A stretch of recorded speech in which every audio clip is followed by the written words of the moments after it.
A service of KIBMradio.com, the Internet's home for an all old-time radio.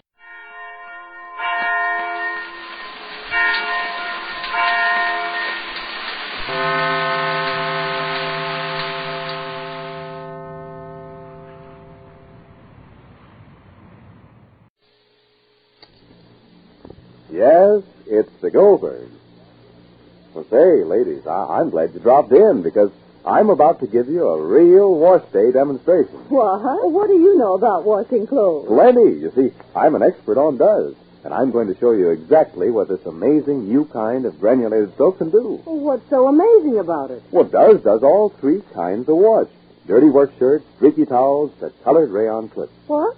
You mean this does everything? Oh, that's impossible. Not so fast, madam. It may be impossible for old-fashioned granulated soap, but not new Does. A brand new kind of granulated soap. Not just a new improvement of an old soap.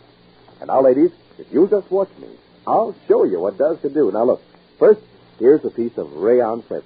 See how soiled and dull it looks? Yes. Now, here's a piece of that same rayon washed in new Does. My, look how bright it is. Yes, nice and soft, too. All right, now next, look at this piece of dirty overall. Why, that's even dirtier than my husband gets his. Now, here's a piece of that very same overall washed in Does. See how clean it is? Wonderful. And you don't have to scrub hard? Not with Does. There's no soap made. Gets clothes clean easier than new Does. But look, ladies, here's the crowning test of what wonders Does does.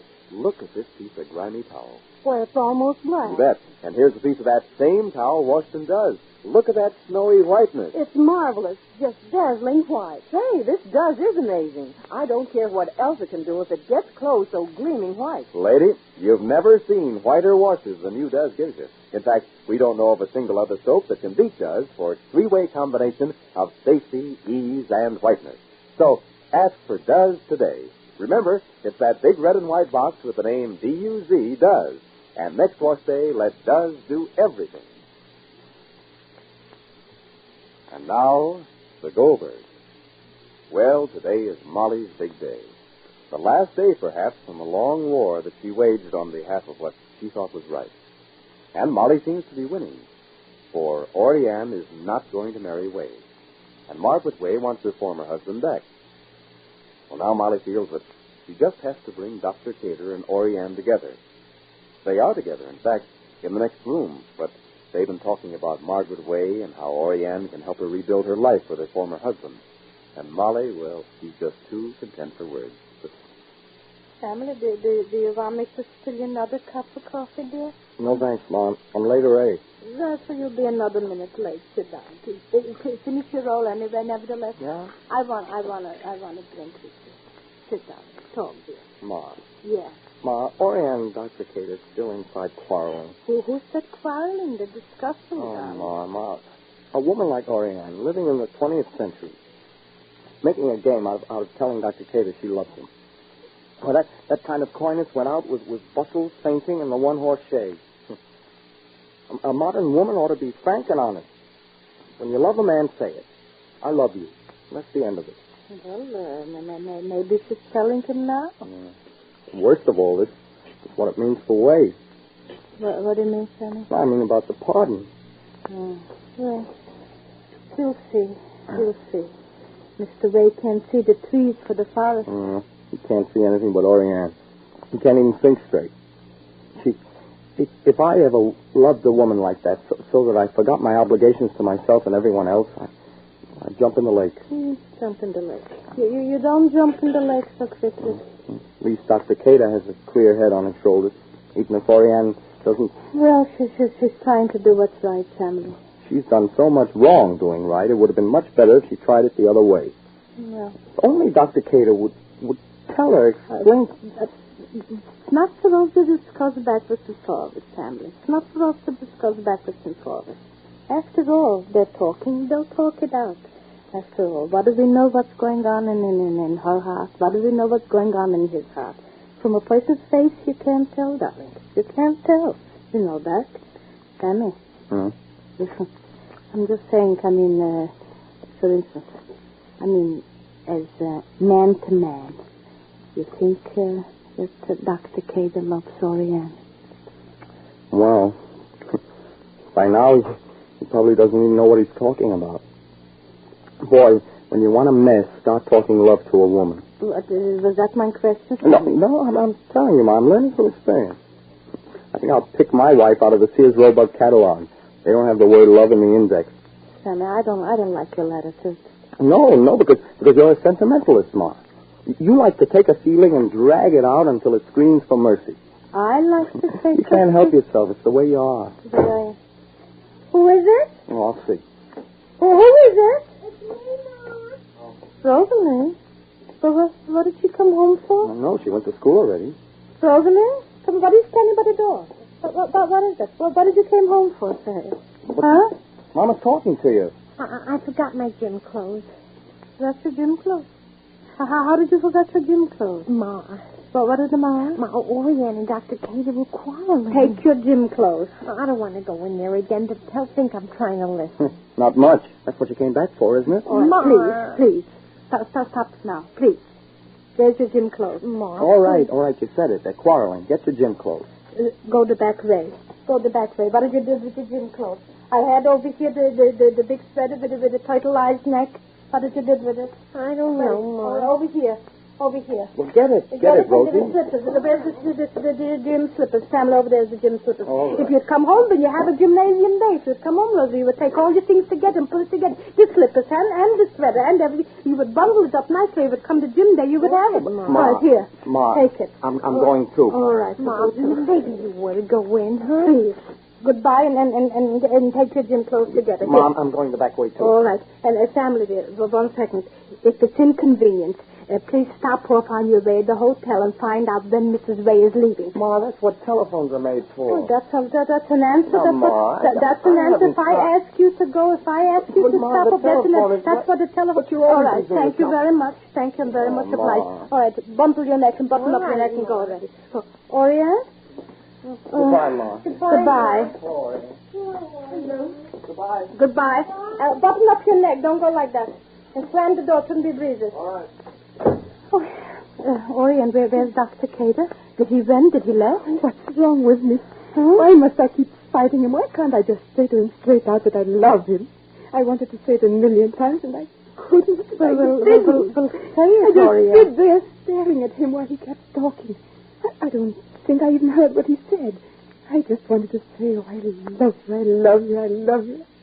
I don't know what's wrong with me. All right, please. So quiet yourself, darling. Quiet yourself. It's never too late to say I love you. Please. So please, darling. So quiet yourself. No, please. Did Dr. Cater say anything about Mrs. Ray? Oh, he was very angry with me.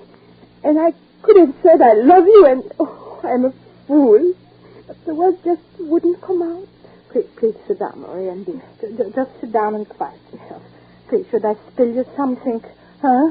Should I spill you something? Well, sit down. Sit down, darling. And what did Dr. Cater said about Mrs. Ray? Oh, that was the most wonderful part about him. Yeah, let me hear. The most wonderful thing about him. He knew. He knew exactly what she felt. And he knew exactly what I should say to her. I'm supposed to say that Edward is giving me up. Giving me up so she'll see that she isn't taking what's left of the man she loves. And it's so true, isn't it? A woman wants to be first. The only one and the last one in a man's life. It's true, isn't it, Miss Scott? Surely it's true, Oriane. Of course it's true. So quiet yourself, darling. Quiet yourself and we'll see what will be. I looked at him and I felt as if I had been blind up to that minute. And when he began to speak about the woman's heart, when he told me how Mrs. Ray felt, what she must be feeling, and he described the life she must have led, I knew he knew. He wasn't just talking out of the psychology books. He was talking of what actually went on in her mind and her heart. Oh, he was wonderful. Dr. Cater is a very wonderful and he's a very famous man, Oriane. But he's good, too, and oh, sweet and gentle. He knows what a person feels, how important it is. People aren't patient to him. They're loving and suffering, willing human beings. And he wants to give them all his kill him. All his knowledge. Of course. Orion, did you tell him everything that you're telling me? No. I told him that I hated him and despised him and never wanted to see him again. But what? You walked out of the room. You might have had the good manners to say I'm sorry. Dr. Cater, I just want to say something, if I may. Sometimes I think the older people get, the more childish they get about certain things. Undoubtedly. I suppose you mean me. Does it sound true to you? Do you mean me? Never mind your age, Oriane. A woman always is the wrong age. Oh, I don't think you know a single thing about the way a woman speaks. You are the most obstinate, pig-headed... Don't shout at me. I'm not shouting. Did what I said about Mrs. Way make sense? Suppose it did. Remember, you're not doing this for me. You're doing it for yourself. You know she loves Way. You know you don't. She wants him back. You don't want him at all. Therefore, call her. Tell her that Way is giving you up. Is that clear? Yes. But mean it. Make her believe it. So she won't think she's getting the leftovers. It's the only decent thing to do. You don't have to keep hammering the point home. Just a minute, please, Orion. Dr. Cater. If you'll please, excuse me, I have to leave now. Please, Dr. Cater, Orion. Where'd I leave my hat? Dr. Cater, please. It's Orion, please. If you don't talk, I will talk. She's told me everything she has to say. Not everything, Dr. Cater, not everything. Orion, please, will you tell Dr. Cater what you told me, that you love him? I'm awfully sorry to hear that, Oriane. Because I'm the kind of man who never wants second choice. I don't like leftovers either. Poor Molly is petrified when she hears this. Everything was just rolling according to plan. And here Dr. Cater, sensitive, understanding, gentle Dr. Cater, according to Oriane, just brutally pushed Oriane away. He doesn't seem to be much of a psychologist when it comes to himself.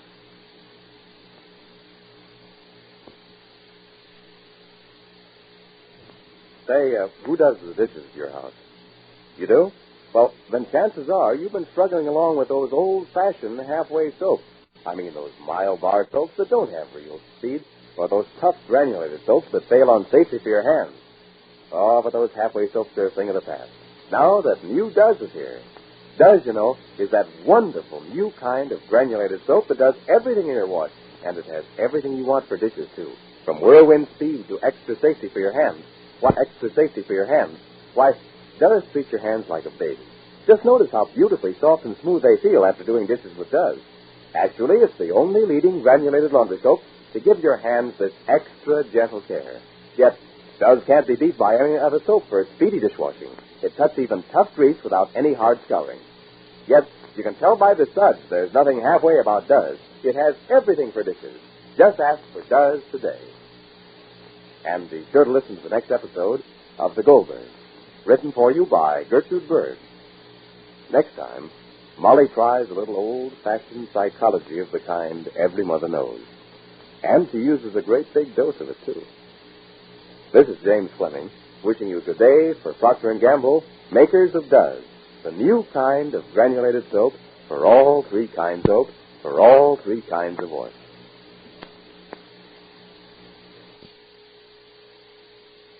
In just a moment, X-1. But first... There it is again. Say it with music. Your invitation to 2 full hours of the best live music weekday mornings on NBC Bandstand. This week, Ralph Flanagan's group, plus Russ Morgan and his orchestra, bring you mellow and relaxing tunes. But don't get too relaxed, because the 4 lads are back again as Messrs. Music. And Bert Parks, your bandstand MC, keeps you smiling between numbers. It's a great show live all this week on NBC Bandstand. And now, stay tuned for X-1 on NBC.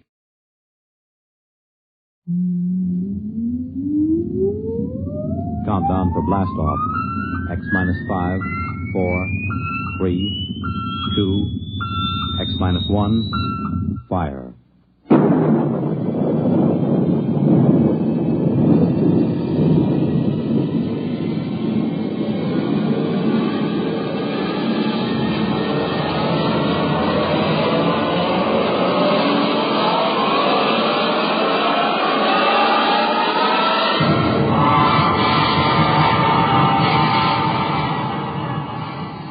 From the far horizons of the unknown come transcribed tales of new dimensions in time and space. These are stories of the future, Adventures in which you'll live in a million, could be years, on 1,000 maybe worlds. The National Broadcasting Company, in cooperation with Galaxy Science Fiction Magazine, presents X minus one.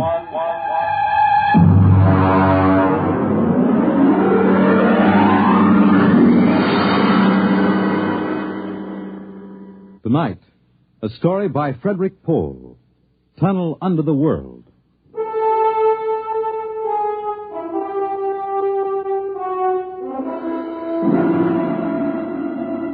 On the morning of June 15, Guy Burkhart woke up screaming. It was more real than any dream he'd ever had in his life. He could still hear and feel that sharp, metal-ripping explosion, that searing wave of heat. He sat up. Mary, where are you? Guy, what's wrong? You're trembling. Where were you? In the kitchen cooking breakfast. What is it?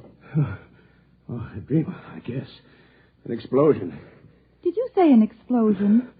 Yes. But that's the dream I had. What? I dreamed there was a big explosion and then something sort of hit me on the head. Holy smokes. Maybe there really was some sort of explosion and it started us dreaming. Well, there'll be an explosion down at your office if you don't hurry and get to work.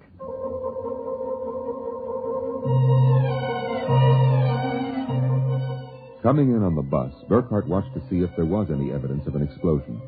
There wasn't. If anything, the town looked better than ever. The only thing that seemed strange to him was the fact that none of the usual crowd was on the bus. He was a little relieved when he did see his old pal, Henry Swanson. Excuse me. Henry. You pardon me, sir, please.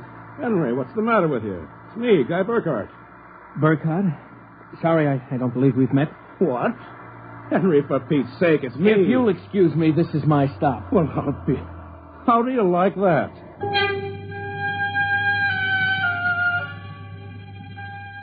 Guy Burkhart got off in front of the gigantic Controchemical building and took the elevator to the 98th floor, where he had worked in the accounting department for 12 years. It wasn't until he was almost at his floor that he realized the speaker wasn't playing the usual commercials. Are you happy with your present home freezer? Of course not. Well, the answer to your problem is a Feckle freezer. Feckle freezers are better freezers. Most wives would do anything for a Feckle freezer. Are you happy with your present home freezer? Of course not.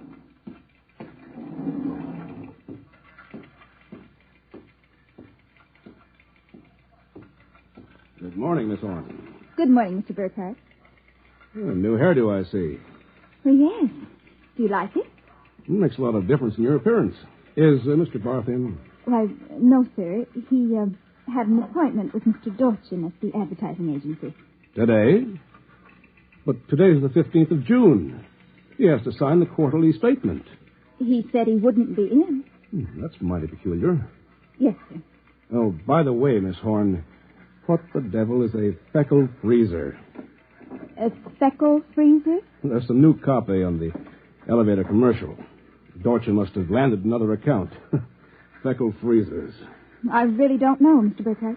It's a funny day. Can't quite put my finger on it. There's something strange going on. He couldn't shake the thought out of his mind. It persisted all through the day and through dinner. He was still brooding as he and Mary got ready for bed. I guess I'll get a good night's sleep. Coming? I think I'll sit up and read for a while. All right, dear. Good night. Good night, dear.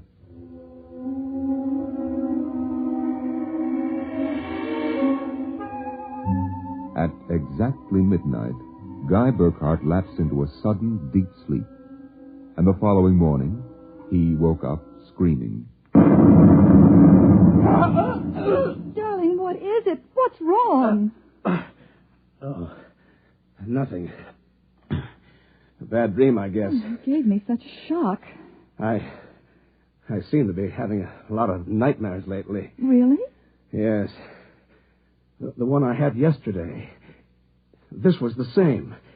A big explosion and then nothing. You had a dream yesterday? Of course I did. You had the same sort of dream. I? Oh, Guy, you're mistaken. I don't remember dreaming. Mary, you told me. Guy, you're mistaken. But, Mary... Maybe you dreamed I had a dream. Maybe... Yes. I might have done that, I suppose. Everything did seem sort of strange yesterday. That's probably it. You'd better get dressed, dear. Today's the 15th, and that's when the quarterly statement... 15th? Yes. Well, then it must have been a dream. Because yesterday was the 15th. Guy Burkhart got up, dressed, ate breakfast, and took the usual bus to work. Once again, everything seemed even brighter and newer than usual. Once again, he was puzzled when he noticed none of the old crowd on the bus. Pardon me, please. Look, don't shout so. Oh, Henry, good morning. Morning. Don't you recognize your neighbors? I don't believe we've met. Henry, it's me, Guy Burkhart. What's going on? I'm sure I don't know, sir. For God's sake, don't talk to me. What is it? Are you being followed or something? Don't you know? I was sure you remembered. Remembered what? I can't talk. This is my stuff, sir. Will you please excuse me? Henry! Henry, for Pete's sake! As in yesterday's dream, Guy Burkhart got off at his stop and took the elevator to the 98th floor. The speaker in the elevator purred a new commercial this time. Marlin cigarettes. They're sanitized. Does your present cigarette make your throat feel raspy and unpleasant? Marlin cigarettes contain a miraculous new drug which actually gives you the sensation of smooth, creamy smoke. Marlin cigarettes. Marlin cigarettes. Marlin cigarettes.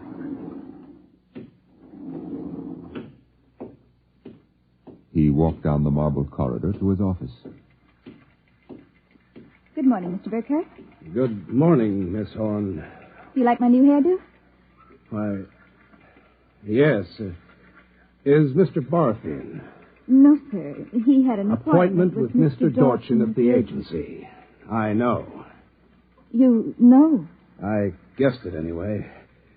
And today's the 15th of June, and he won't be here to sign the quarterly statement. And I'm going nuts. Let me have a cigarette, will you? Yes, sir. Try one of these. They're Marlin. I never heard of Marlins before today. What are we? A bunch of guinea pigs for Dorchin's new advertising accounts? Is something wrong, Mr. Burkhart? Wrong? Perish the thought, Miss Horn. Perish the thought. Hello? This is Swanson. Henry Swanson. What is it? Do you remember? Remember what? Just remember. Listen, Henry, let's stop playing games. Yesterday, either I was dreaming or you snubbed me on the bus. Today, the same thing happens. You do remember, thank heavens. I thought so when I saw you, but I couldn't be sure. What is it you want? Listen, tomorrow morning, when I get off the bus, you get off with me. But be casual. They may be watching. Who may be watching? Swanson. Hello? You buzzed, Miss Burkhart? Yes, I'm still out of cigarettes. Would you buy me a pack of Kelvins? Wouldn't you rather have Marlins? I smoke Kelvins. But, Mr. Burkhart, Marlins have that soft, creamy smoke that's so soothing to your throat. You really believe that stuff? It's true. I wouldn't say this, Mr. Burkhart, except that, well, I've gotten to know you pretty well, and I've grown to admire you so much. I see. Would you mind, Mr. Burkhart, if I told you that for months now I've wanted to, well, just comfort you. I know how troubled you've been. You've never mentioned your feelings, Miss Horn. April. My first name is April. That's a pretty name. You see, I do have your welfare at heart. That's why when I see you smoking Kelvins, and I know Marlins are so much better, won't you let me buy some of them for you? I suppose so. Why not? Here, you bring me a carton. Thank you, Mr. Burkhart. Guy. I'll be back.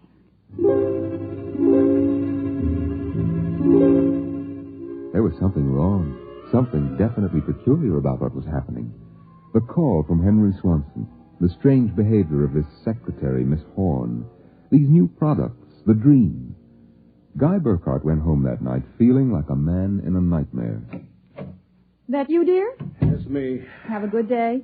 Fair. Oh, before you sit down, would you go down the cellar and put in a new fuse? The switch in the hall closet blew out, and I shut it off. Okay. Supper will be ready in a minute, so don't start fooling around with that old boat hull you've been building. I won't.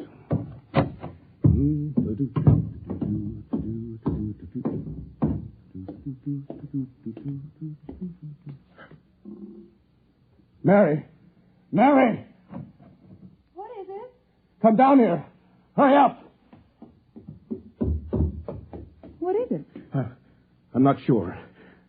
I was looking for a fuse, and I thought maybe I'd dropped one under the boat hull, so I scratched around.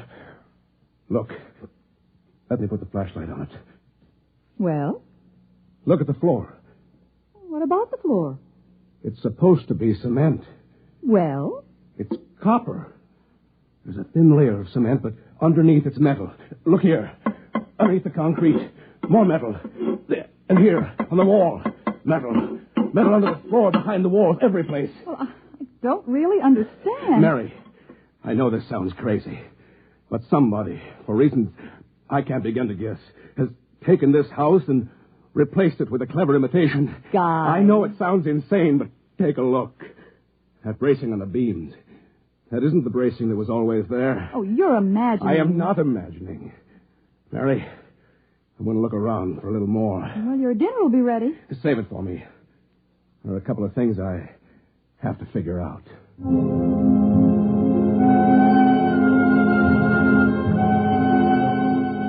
The following morning, Guy Burkhart woke up, screaming. He dragged himself into the kitchen where his wife Mary was preparing breakfast and discovered it was still June 15th.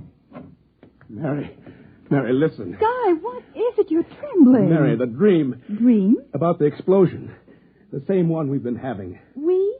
I didn't dream about any explosion. You did. Why are you covering up? Covering up, Guy? What's happened to you? It happened. It happened. What? Where's the morning paper? Where is it? Outside the door, I guess. June 15th. Well, you'd better hurry. Today's the day Mr. Barth fills out the quarterly tax return. No, it isn't. What? He won't be there. He'll be at a meeting with the head of the advertising agency. Mr. Dorchin? He'll be there, and Miss Horn will have a new hairdo. And the elevator will be selling some new product. And Swanson... What about Swanson? Swanson. I wonder if it's going to be the same today or whether... Guy, what in the world are you talking about? Nothing. Where's my coat? You haven't had breakfast. I don't want to miss my bus. I'll see you tonight. Guy Burkhart got on his bus. There were the same unfamiliar faces, the same unusually new-looking buildings, the same unusually bright sunshine. And Henry Swanson, pale and furtive. Oh, excuse me, sir. You're quite all right. Do you remember the phone call? Yes. Oh, thank heaven. Get off at the next corner and follow me. Where are you going? There's an excavation for a building about a block down. But make sure you aren't followed. I'll go first.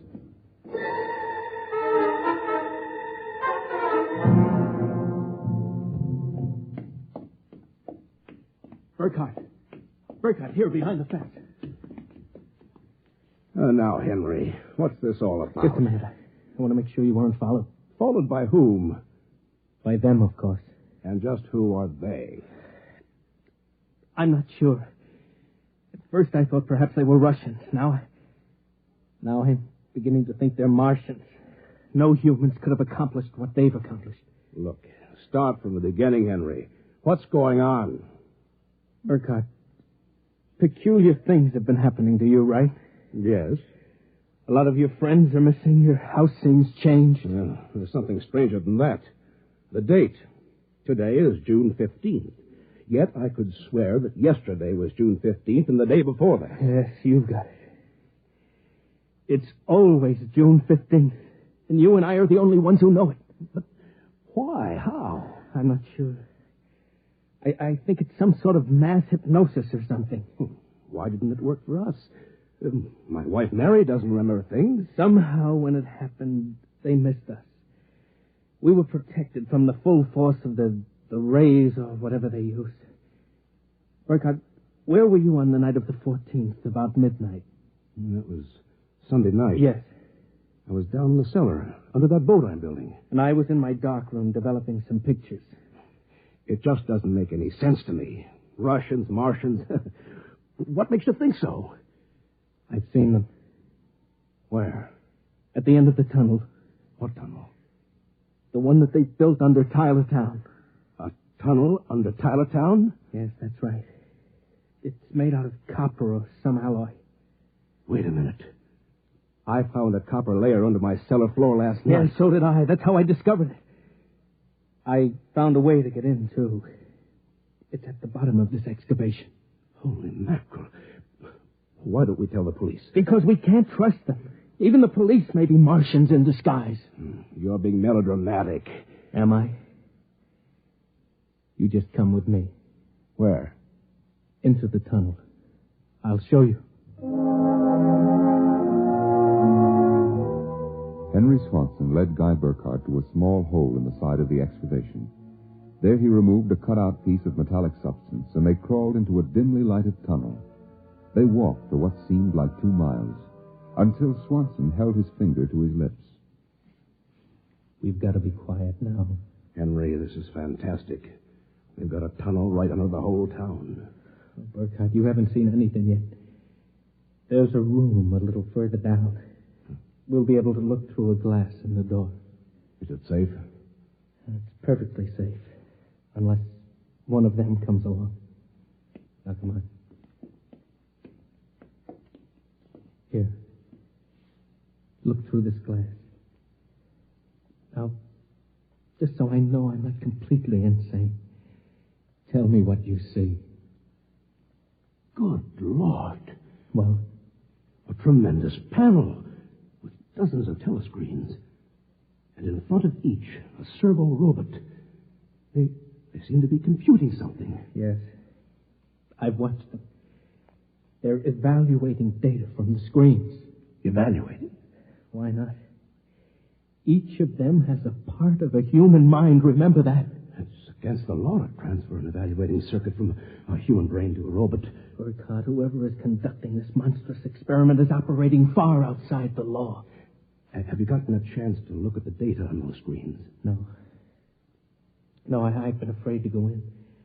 There might be a warning circuit somewhere. If we knew what those robots were working on, we could go to the authorities. Well, I'll risk it if you will. It's worth a chance. We're lost anyway. Okay. Open the door.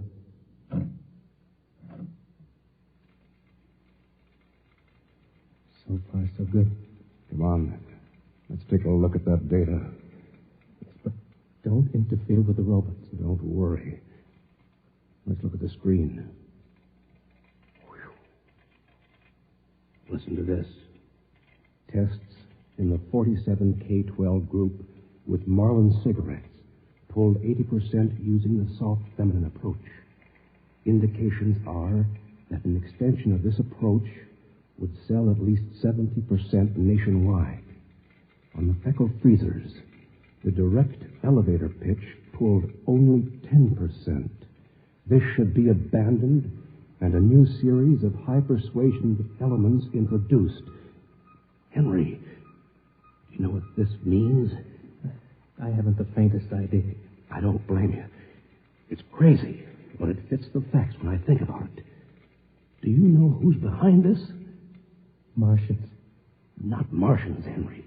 Advertising men. What? I don't know who they are or how they've done it, but somehow they've taken Tylertown over. They've got you and me and 30,000 others right under the thumbs. Hypnosis. Hypnosis drugs. Maybe some kind of ray or something. However they do it, what happens is that they let us live through a single day. During that day, they pour all kinds of suggestions and propaganda into us. At the end of the day, they evaluate the results, see how we've reacted. Then at midnight, they wash the day out of our minds. And the next morning, we start the same day over again with different stimuli. No, I can't believe it. I know it sounds ridiculous, but think of it. They can run the perfect test, and on a whole community. Do you know what that means? Suppose one man learned how to influence people 100%. In a year, he could sell us anything from freezers to political candidates. Oh, now, wait a minute. We're guinea pigs, Henry.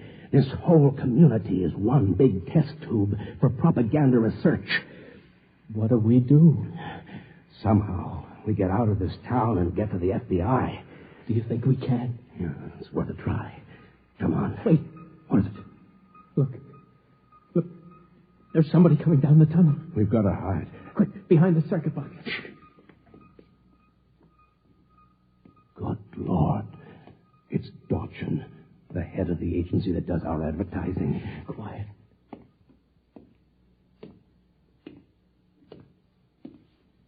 All right, Burkhardt, come out.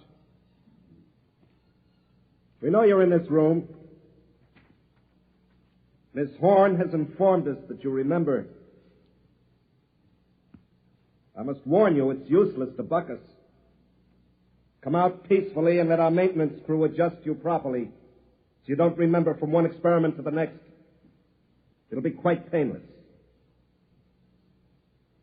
If you don't come out peacefully, we'll have to get you. Henry, take this wrench.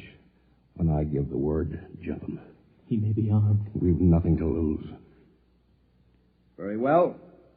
I'm coming after you. Now!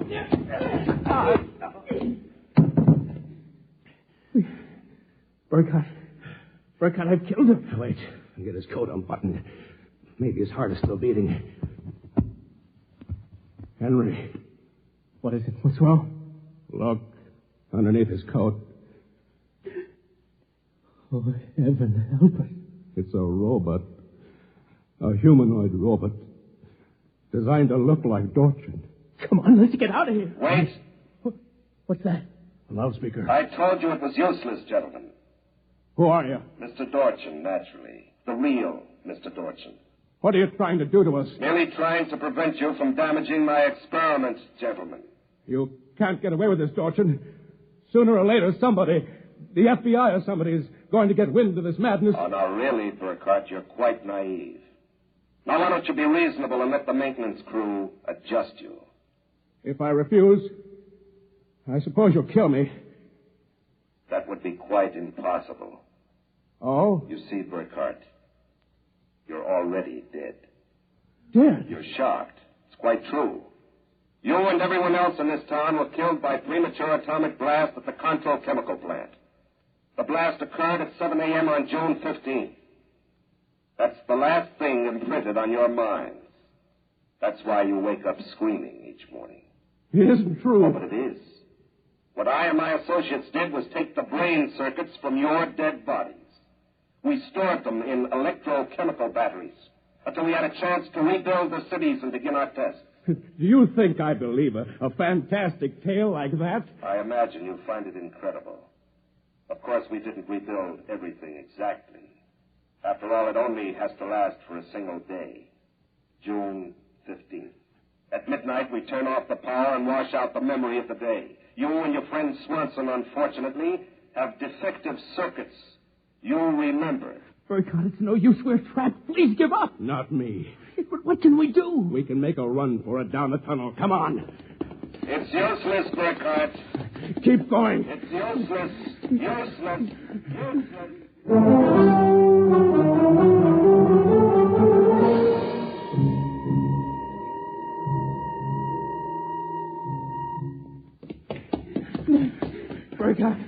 Burkhardt, it's no use. You go ahead. I'm finished. Look, we're almost at the end of the tunnel. I can see a door. Here, I'll help you. I can't. Just a little further. No. Now, here. Here, this door is open. It opens. Oh, no. I don't believe it. I can't run anymore. Come on. You go ahead. I'm finished. Look, we're almost at the end of the tunnel. They were I can see a standing door. on a ledge, smooth, I'll help you. finished I metal. can't. Just At a their little feet, the ledge further. dropped away into a chasm so deep Now, they could not see the bottom. This door is open. Beyond was only a glare so bright that their eyes could not stand to look into it. And yet, just beyond the limit of their vision, something towered. Something so huge it was almost inconceivable. Something... Burkhardt. Yes? This is Dorchin. Now, do you understand why it's useless? The great looming figure moved closer. It seemed to take shape now, and yet it was so gigantic as to be unbelievable. It came closer. The glare was partially blocked, and then Guy Burkhardt knew that the towering shape was none other than Dorchin himself. You see how I did it, Burkhardt?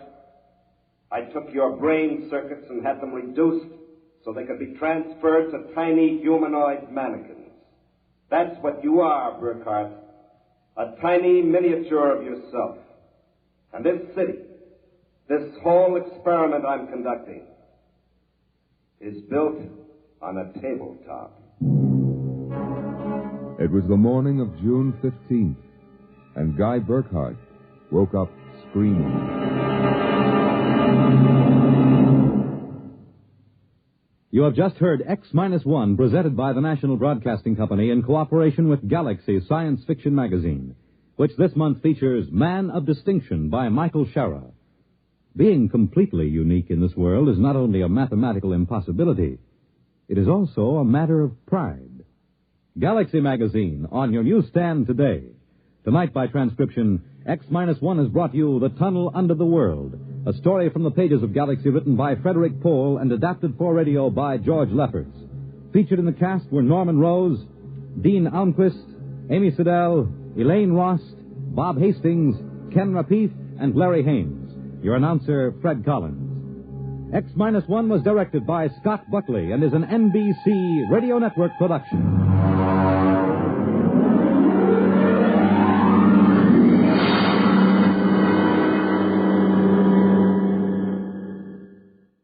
The music of Russ Morgan live on Bandstand weekday mornings on NBC Radio.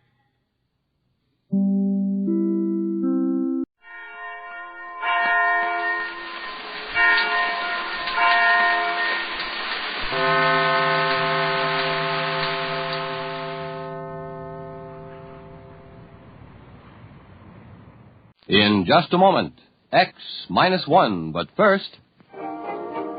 Boy, that kind of music went out with a handlebar mustache, didn't it? But the kind of wonderful melodies you'll hear on NBC's Bandstand are guaranteed to remain popular throughout the years. This is Bert Parks, your Bandstand MC. I'd like to invite you to spend 2 full hours each weekday morning with America's top-name bands. Groups like Guy Lombardo, the Dorsey Brothers, and Ralph Flanagan. They'll entertain you in person. So listen Monday through Friday to NBC Bandstand. Now stay tuned for X-1 on NBC. After tonight's broadcast, X-1, the adult science fiction show, will not be heard until Wednesday, September 26th. It will be heard on Wednesdays thereafter. For the exact time, consult your local newspaper. And now, X-1. Countdown for blast off. X-5, 4, 3, 2, X-1, fire.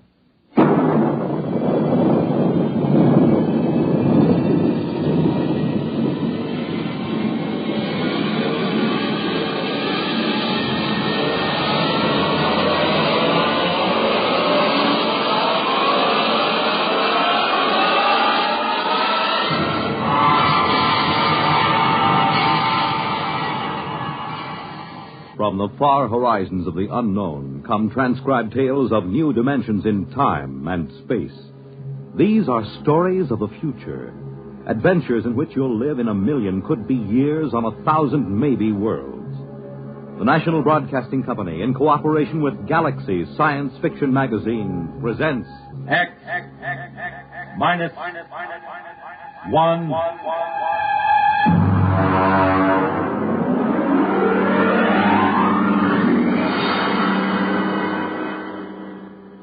This week, the police chiefs of the country are meeting in Chicago for the 63rd Annual Conference of the International Association of Chiefs of Police.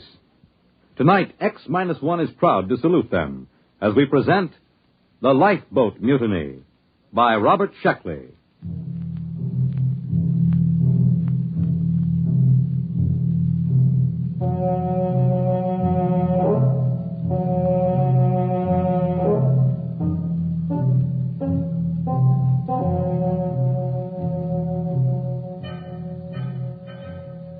Of course, we should have known better. In a way, we were asking for it, but frankly, we were short of credits, and beggars can't be choosers. As a rule, I don't like second-hand equipment, not if I have to trust my life to it. But Joe, the interstellar junk man, can be pretty persuasive. He has an air of confidence when he walks down between the rows of antique jalopies on his lot and pats an airlock door lovingly or kicks at the ground gyros to show how firm they are. Joe exudes faith the way trees drip sap in the spring. And if you get too close, a little rubs off on you. Yeah, you see, solid as a rock. Look at that plating. I'm telling you, this boat is a real buy. She looks pretty old. Sure, she's old. Now, don't give us that story about it belonging to a little old lady who used it to flip to church on Sundays. Now, look, boys, I'm not trying to unload something on you. I don't stand to make a nickel on this, but tell me the truth. Did you ever hear sweeter engines? And look at those servos. Pretty old. And that hull. I bet it's 500 years old and not a spot of corrosion on it. I'm telling you, you're lucky. It's a coincidence, you two fellas coming in. You need a lifeboat. And sitting right here waiting for you, like you was made for each other, is this baby. Well, she certainly does seem rather nice. What do you think about it, Nick? It does look pretty good. It's about what we need for the ocean survey work on Trident. But you know Joe. They just don't build them this way anymore. Look at that propulsion unit. You couldn't dent it with a trip hammer. And note the capacity of the cooling system. It looks good, but some of these old machines, I just want to make absolutely sure it's safe. Safe? Safe. He asked me if it's safe. Is it? Now, step inside. Go ahead. Step inside. All right. Push that button. Right there on the instrument panel. This one? Yeah. I am Lifeboat 324A. Hey, the darn thing talks. Yeah, and in English, too. It's equipped with a universal translator. It's completely automatic. I told you they just don't build them this way anymore. Go ahead. Push the button again. I am Lifeboat 324A. My primary purpose is to preserve those within me from peril and to maintain them in good health. At present, I am only partially activated. Could anything be safer? This is no senseless hunk of metal. This boat will look after you. This boat cares. I don't know. The idea of an emotional machine always gets me. I can't even stand those robot maitre d's. They keep slobbering over you every time you go into a restaurant with their tubes just pouring kindness and consideration. You're a reactionary. We'll take it. You won't be sorry. Boys, you just bought yourselves a lifeboat.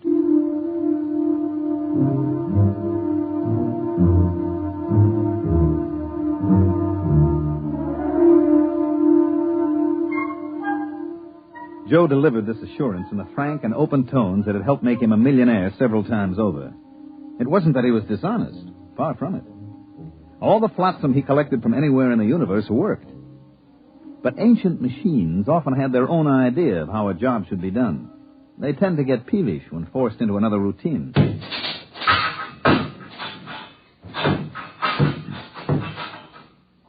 Well, there she goes, Lifeboat 324A. I got her down in the afterhold. I think she's in perfect condition. It's just what we need for those oceans on Trident. I hope so. The last thing I bought from Joe was an electric razor. Only it turned out that it came from Deneb 3, where they are slightly reptilian. And an electric razor is used to help them change their skin in the hot months. If you remember, I was in the hospital 3 months, and after the skin grafts, I don't know my ears from my elbow.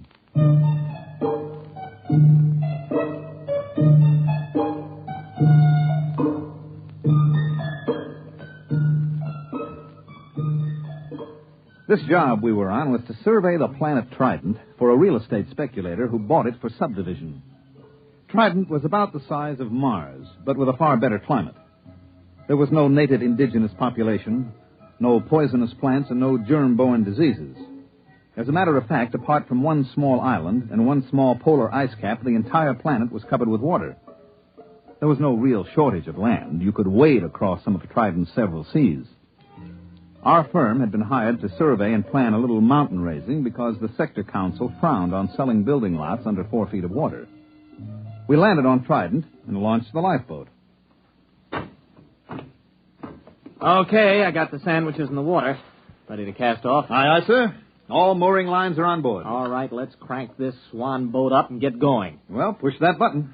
Aye, aye. I am Lifeboat 324A. My primary purpose is to preserve those within me from peril and to maintain them in good health. At present, I am only partially activated. For full activity, press button 2. Oh, there it is, right next to the first one.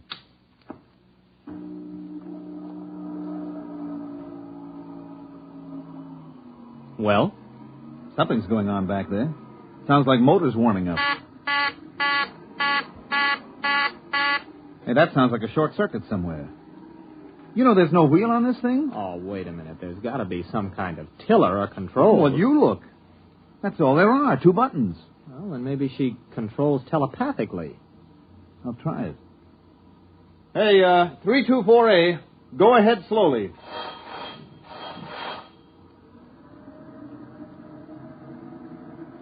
Ah, there she goes. That's it.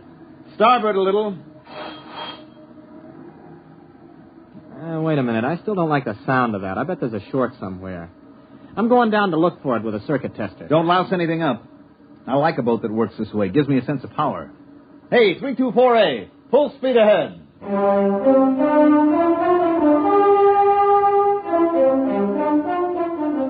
Arnold disappeared into the bilge with a circuit tester, and I handled the survey. Actually, our machines did all the work, tracing the major faults in the ocean bottom, locating the most promising volcanoes. And when the survey was complete, the next stage would be turned over to the subcontractor. He would wire the volcanoes, seed the faults, and touch the whole thing off. After that, there'd be enough dry land on Trident for anybody. Well, by mid-afternoon, I figured we could knock off for a while.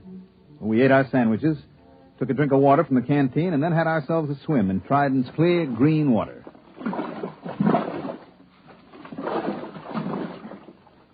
Hey, give me a hand up. That was very refreshing. Oh, yeah. I'll have to get this grease off with sandpaper, but I think I found the trouble. You see, the leads to the primary activator have been removed and the power cable's been cut. Well, why would anyone do that? Well, it might have been part of the decommissioning, and I got it hooked up now. Go ahead, hit the second button. Might as well have this thing working right. Okay, here she goes.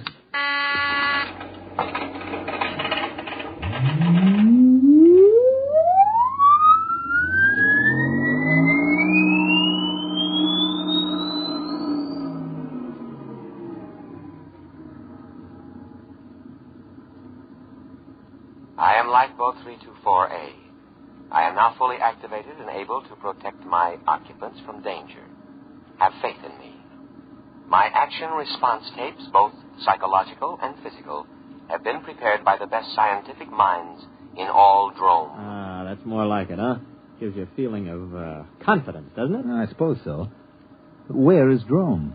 Gentlemen, try to think of me not as an unfeeling mechanism, but as your friend and comrade in arms. I understand how you feel. You have seen your ship go down, cruelly riddled by the implacable Hagen. What ship? What's it talking about?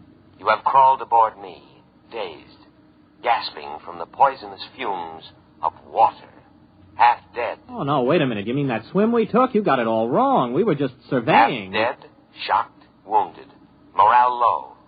You were a little frightened, perhaps, and well you might be. Separated from the Drome fleet and adrift upon an alien planet. A little fear is nothing to be ashamed of, gentlemen. But this is war, and war is a cruel business, and we have no alternative but to drive the barbaric Hagen across space. There must be a reasonable explanation for all this. Probably an old television script got mixed up in its response bank. We'd better give it a complete overhaul. We can't listen to that stuff all day. Well, we're about a quarter of a mile from the island. I'll tell you what. I'll take it down and clean the goo out of the contacts when we get there. Hey, what's going on? We're stopping. Hey, lifeboat. Quiet. Calm. Trust in me. I am scanning the island. What's he talking about, scanning me? Better humor it. Lifeboat, that island's okay. We checked it personally. Perhaps you did, but in modern lightning-quick warfare, drone senses cannot be trusted. They are too limited, too prone to interpret what they wish. Electronic senses, on the other hand, are emotionless, eternally vigilant, and infallible within their limits. But there isn't anything there. I perceive a foreign spaceship on the island. Oh, that's our ship. It has no drone markings. Well, it hasn't any enemy markings either. I painted it myself. In war, we must assume that what is not ours is the enemy's. Oh. I understand your desire to set foot on land again, but I take into account factors that a drone motivated by his emotions would overlook. Consider the apparent emptiness of the strategic bit of land, the unmarked spaceship put temptingly out for bait, the fact that our fleet is no longer in this vicinity. All right, that's enough. Now, I'm tired of arguing with you. Go directly to that island. That's an order. I cannot obey that order. You are unbalanced from your harrowing escape from death. All right. Enough of this nonsense. I'm just going to take that cutoff switch and... Come to your senses, gentlemen. Only the decommissioning officer is empowered to turn me off. For your own safety, I must warn you not to touch any of my controls. You are mentally unbalanced. Later, when our position is safer, I will administer to you. Now, my full energies must be devoted towards detection and escape from the enemy.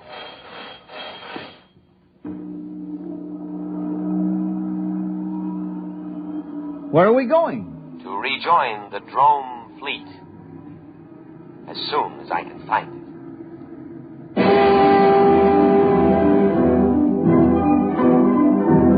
We sailed over the empty seas of Trident for the rest of the afternoon and far into the night.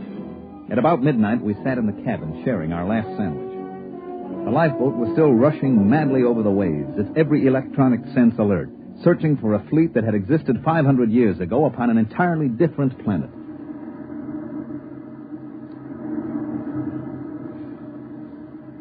Oh, why didn't I pack more sandwiches? Did you ever hear of these drones? Yeah, vaguely. They were non-human, lizard-evolved creatures. Yeah, they lived on the 6th planet of some little system near, Capella. The race died out over a century ago. Mm-hmm. And the Hagen? What about them? Also lizard, same story. Wasn't a very important war, you know. All the combatants are gone except this lifeboat, apparently. And us. We've been drafted as drone soldiery. You think we can reason with this tub? Oh, no, I don't see how. As far as this boat is concerned, the war is still on. It can only interpret data in terms of that premise. It's probably listening in on us now. No, I don't think so. See, it's not really a mind reader. Its perception senses are geared only to thoughts aimed specifically at it. Yes, sirree. They just don't build them this way anymore. Oh, I wish I could get my hands on Joe. Well, you know, it's actually a very interesting situation. The machine is acting very logically upon no longer existent conditions. Therefore, you could say that the machine is the victim of a systematized delusion. You mean the lifeboat is just plain insane? Well, I believe paranoia would be the proper designation. But it'll end pretty soon. Why? It's obvious. The boat's prime objective is to keep us alive. Our sandwiches are gone, and the only other food is on the island. I figure it'll have to take a chance and go back. Gentlemen, at present I am unable to locate the drone fleet. Therefore, I am turning back to scan the island again. Fortunately, there are no enemies in this immediate area, so I can devote myself to your care. Oh, you see, it's about time you got around to us. We're hungry. Feed us. Of course. Immediately.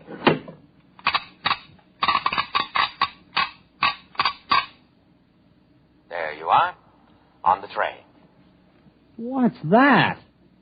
That looks like clay. Oh, it smells like machine oil.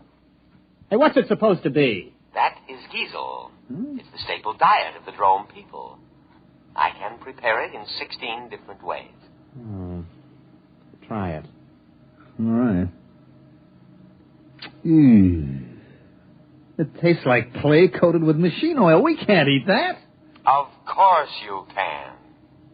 An adult drone consumes 5.3 pounds of diesel a day and cries for more. Now listen, we are not drones. We are humans, an entirely different species. The war you think you're fighting ended 500 years ago. We can't eat diesel. Our food is on the island. Ah, yes. Your delusion is a common one among fighting men.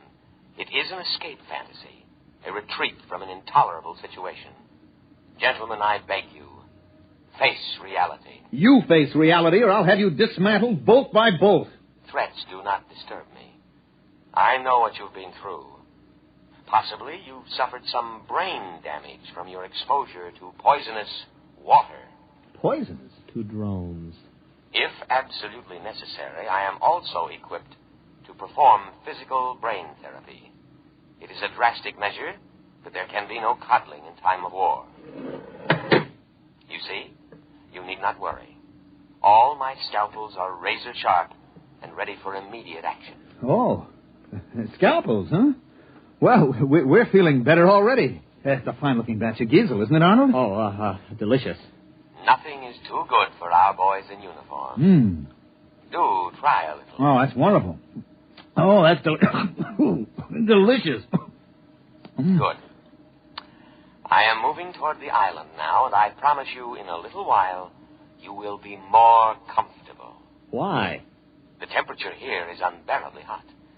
It is amazing you haven't gone into a coma. Any other drone would have. Soon I'll have it down to drone norm of 20 degrees below zero. And now I'll play our national anthem.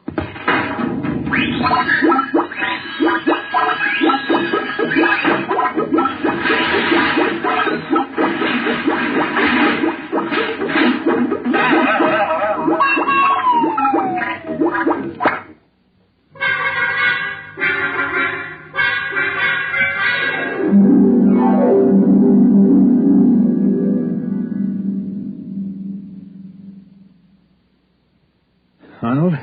What? I'm cold.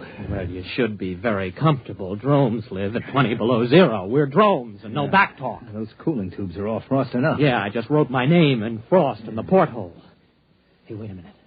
Wait a minute. I got an idea. Just follow my lead. Why not? Lead on, fellow drone. Give me the canteen. What are you doing? Just gonna get a little exercise. Gotta stay fit, you know. That is true. Here you are, boy. Catch. Look out, that canteen's heavy. Just throw it right back, boy. Just heave it right in. Come on, let's see your curve. Be careful with that receptacle. It's filled with a deadly poison. Water. Oh, we'll be careful. Here we go. Bad shot, old man. Oh, how careless of me. I seem to have broken the cooling tubes. Cooling fluid all over the floor. I should have taken precaution against internal accidents. It won't happen again. But the situation is very serious. I cannot repair the cooling tube myself. I am unable to properly cool the boat. Say, that's tough. Now, if you'll just drop us on the island... That is impossible. My first duty is to preserve your lives, and you couldn't live long in the climate of this planet. But I'm going to take necessary precautions to ensure your safety. What are you going to do? There is no time to waste. I will scan the island once more. If our drone forces are not present, we will go to the one place on the planet that can sustain drone life. What place? The southern polar ice cap. The climate there is almost ideal. 30 degrees below zero. And, of course, I must guard against any further internal accidents. So, I will lock you gentlemen in the cabin.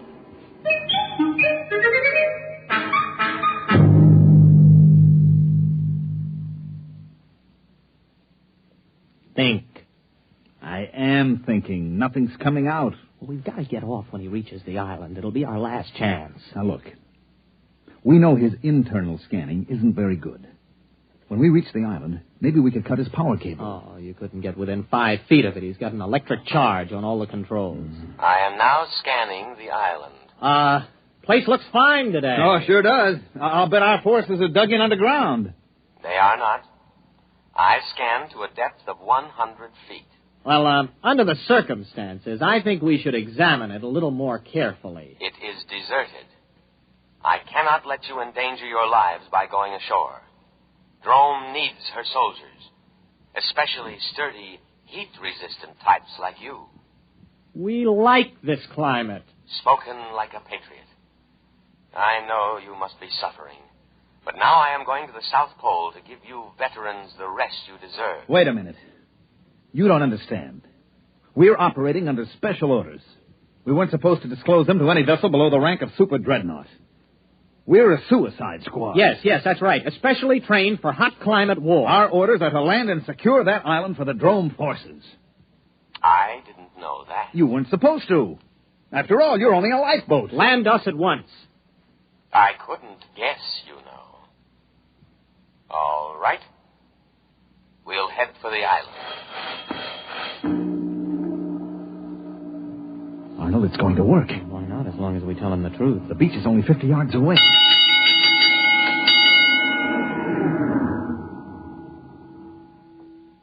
No.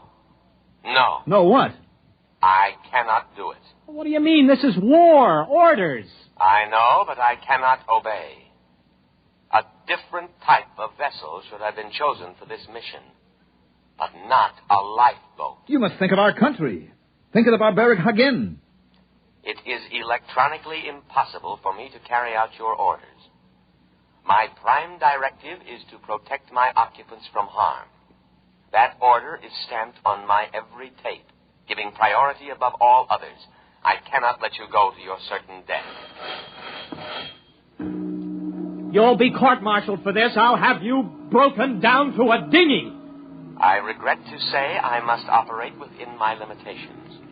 I must take you to the safety of the South Pole. Listen, you crazy tin can. Let me at those controls. Please, do not attempt any more destruction. I know how you feel. Wait a minute, Arnold, old friend. Since we cannot accomplish our mission, we cannot ever again face our comrades. Death before dishonor. Hand me the canteen. No, don't. That's water. It is a deadly poison. Don't. Too late. Arnold, it's your turn. We, who are about to die, salute you. We die for glorious Drome. That goes for me, too. Speak to me. Speak to me. Lie still, you idiot. There is no known antidote. If only I could contact the hospital ship. Speak to me. Are you still alive? Answer me. Here. Here. Perhaps if you eat some Giesel. Dead.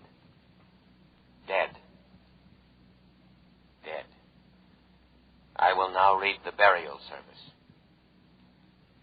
Great Spirit of the universe, take into your custody the souls of these your servants. Although they died by their own hand, still it was in the service of their country, fighting for home and hearth. Judge them not harshly for their impious deed. Rather, blame the spirit of war that inflames and destroys the spirit of all Drome. And now, by the authority vested in me, by the Drome fleet, and with all reverence, I commend their bodies to the deep. Ow. Shut up. Accept them, O ocean, for many brave hearts are at slumber in the deep. Float quietly. What's the lifeboat doing? It's still hanging around. Just pray the Dromes didn't believe in cremation. Sleep quietly, brave spirits. I will now play the Drome National Anthem.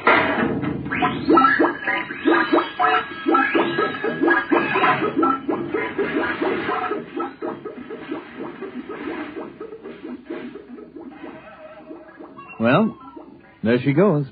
Where? To the South Pole. To wait for the drone fleet.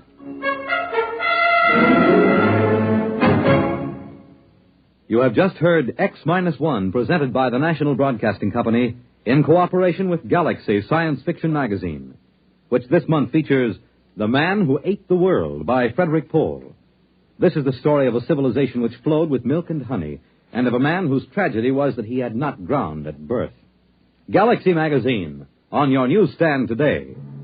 Tonight by transcription, X-1 has brought you The Lifeboat Mutiny, a story from the pages of Galaxy written by Robert Sheckley and adapted for radio by Ernest Kenoy. Featured in the cast were Leon Janney, Mandel Kramer, William Redfield, and John McGovern. Your announcer, Fred Collins. X-1 was directed by Daniel Sutter and is an NBC Radio Network production.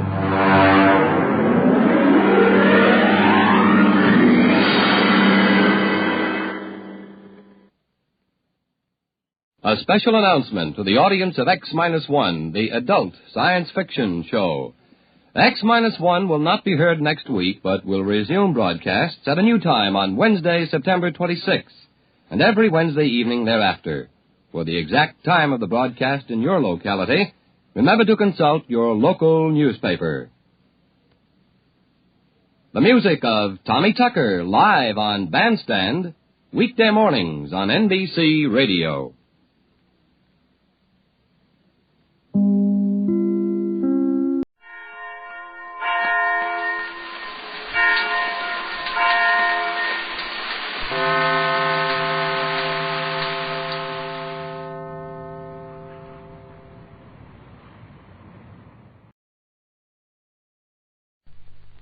On the magic island of the South Seas, time is very precious. The mad scientists who call themselves Euclideans measure time in seconds because they are too busy to use minutes. When Mrs. Gregory, Captain Bradford, and Jerry Hall landed the Gregory yacht at the island and found Mrs. Gregory's long-lost little daughter, Joan, they thought the idea of putting such value on time was ridiculous. Now time has become very precious to those on board the captive Gregory yacht. It is just after 8 o'clock at night. Captain Tex Bradford has been gone 15 minutes, trying to swim out through the ring of fog and gas surrounding the island and release one of the little homing pigeons on which so much depends. A sudden electrical storm sweeps over the weird island as Mrs. Gregory, Jerry, and Joan huddle in the radio cabin on the yacht.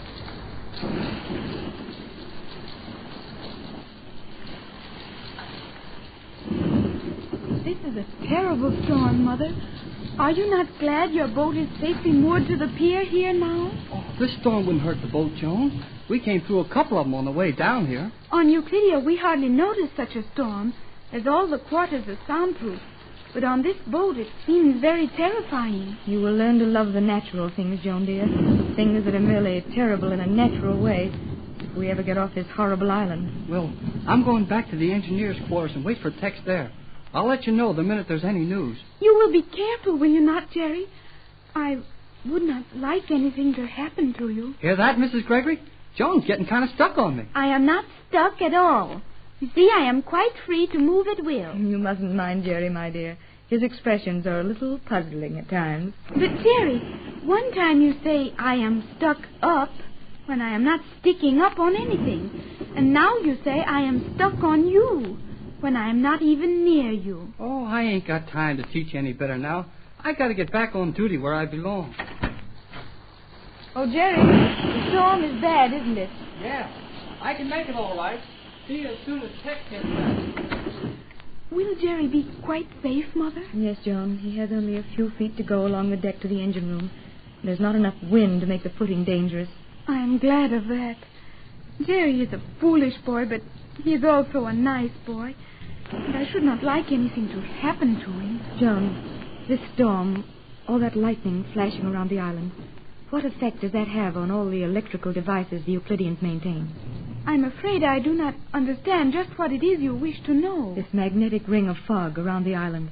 Will the magnetic force be maintained through this electrical storm? Yes, Mother. Euclidia has been struck by lightning during many storms. But G47 and his assistants have developed some means of carrying the lightning off without harm to the island or instruments on it. Yes, of course they would have protected themselves. Then even in this storm, Tex will have the danger of the magnetic ring, as well as the gas. Oh, I was stupid about that. I might have told you. Might have told me what? Is there something different about the magnetic ring in a storm? Not the magnetic ring, but the gas ring. The rain will so dilute the gas, which is very soluble in water, that there will be little or no danger from the gas. Oh, that's wonderful, Joan. I only wish Tex knew that. It would save him the trouble and danger of trying to swim underwater beyond his endurance. I think the clever captain will have figured that out for himself. I remember he said he was sure the gas would not be effective in water. Then he should remember that and swim on the surface. I think so, Mother. And with the rain, he would swim on the surface without danger of being seen. And Tex can swim and float for hours. Oh, what a relief that is, my dear. The storm came up about 10 minutes ago, when Tex had been gone about 5 minutes. He would, of course, swim beyond the ends of the piers before he released the pigeon. Yes, of course he would. And the piers are 200 feet long. Then it would take him some time to get the pigeon safely out of the celluloid swimming suit, and he would start back after discarding the oxygen tank. He has hardly had time to return, Mother. You're right, dear. And he wouldn't hurry back. In fact, he would stay beyond the end of the pier as long as he was swimming easily and naturally, because his return might attract attention. But did he get out safely? Oh, I think you need not worry about that. The alarm would have sounded before this if he had not safely passed the protection ring. But that storm, the lightning flashing. Look, Joan. It lights up this room as if it were day, and through that tiny port. What if lightning strikes the island while the captain's swimming through the magnetic fog? Oh, Joan, what of that? Mother, that is a terrible thought. I know the scientists use the magnetic ring of fog in some way to carry off the lightning and ground it into the water. Then it's just as if Tex was swimming through the very thing that had been built to handle the discharge. Just as if you held a lightning arrestor in your hand during a storm. I'm afraid that would be it, Mother. Oh, Tex. Why doesn't he hurry? I'm going to call Jerry back from the engine room again. He may have heard or seen something of the captain. No, Mother. Jerry has his place there, waiting for the captain. And we have our places here, waiting for them both. It would not please the captain and Jerry if we did less than our duty. Joan, you're the most wonderful daughter in the world. You have more courage than your mother.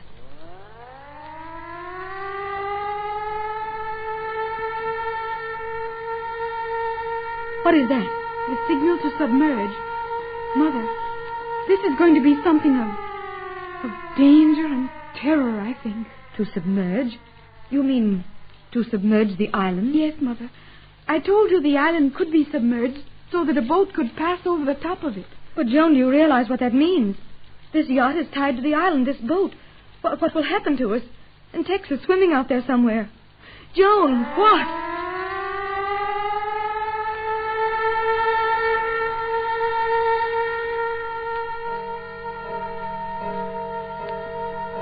There is the location signal. 5 strokes on that gong after the signal to submerge.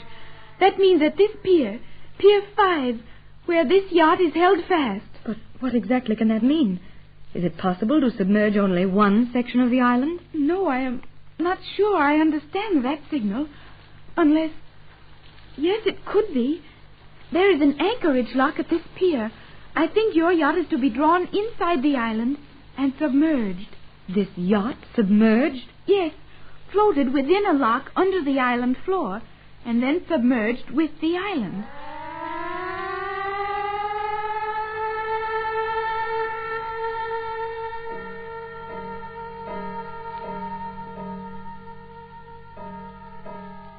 What did that mean, Joan? The submerging operation has begun. This boat is now being lowered between the piers. But, Joan, we'll drown. This boat can't be submerged. It will not be submerged as you mean it, Mother. It will be... Hey, Mrs. Gregory, do you know what's going on? Why, Joan says they're going to submerge this yacht. Yeah, the water's going down right now in the space between the piers. They're going to take the yacht into a lock under the island someplace. But Tex, he isn't back, Jerry. Well, no, Mrs. Gregory, he isn't. Oh, Jerry, that is very bad. Well, can't he get back now, Joan? No, Mother.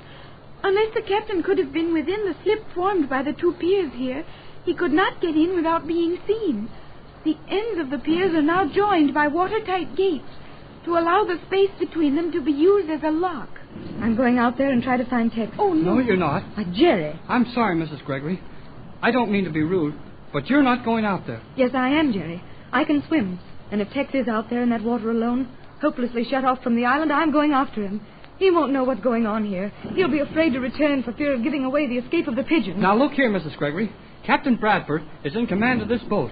He gave me my orders, and I'm going to carry him out. Jerry is right, Mother. The captain would want you to stay here. This is my yacht. I'm going off to Then you'll have to lick me to do it, Mrs. Gregory. I'm sorry to act like this, but orders are orders.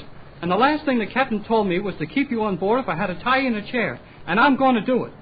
Jerry, you're doing what you think is right. But the storm is over. And I'm going to swim out there while I've still got a chance. You have no chance now, Mother. These locks empty very rapidly. And by now the water is not even covering the lock gate at the end of the pier. You could not swim out. And if you tried to walk out to the end of the pier, you would be stopped by a guard. But Tex out there, how will he get back? Now, look here, Mrs. Gregory. You've got to buck up and face this thing. We don't dare let anyone see us worried about a thing. They don't suspect yet that Tex swam out with that pigeon. And if old G47 got wise to that, he might do something that, well, so Tex couldn't ever come back. John, what do you think about it? I don't seem to think very clearly where Tex is concerned. Jerry is right, Mother. We must act as if nothing had happened to frighten us. We will be quite safe, of course, when the yacht is taken inside the island. It will float in the submarine lock just as safely as it does here. But if we act nervous, it could only be for one reason, that we were worried about someone not on board. That's the idea, Joan. And as long as G47 thinks Tex is with us, he'll find some way to get out of the water and back on the island without the Euclideans knowing what he was doing. Well, at least we can go out on deck and see what's happening. I think that would be all right. Do you not think so, Jerry? No, I don't. I told the skipper and the engineer to stay under cover, and I think we'd better do the same thing.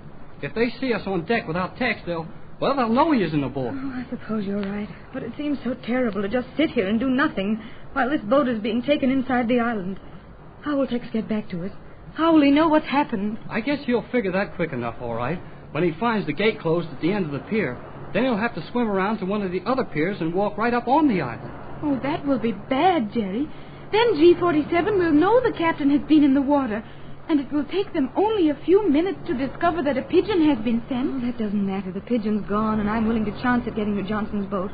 If only Tex is safe. I'll feel a lot better when he's back on board with us. Gee, there's Tex now. Come in. Oh, it's G47. It is I. What do you want here? I merely wanted to assure you there was no danger. Your yacht will be safely taken into a submarine chamber on the island, and all on board will be quite safe. Then what? Then the island will be submerged completely. Oh, Mother, the island, it will all be submerged. You mean there won't be anything left above the water? Not a thing. Nothing for a man to hold on to or walk upon, for example. But, of course, as you are all on board, you have nothing to fear.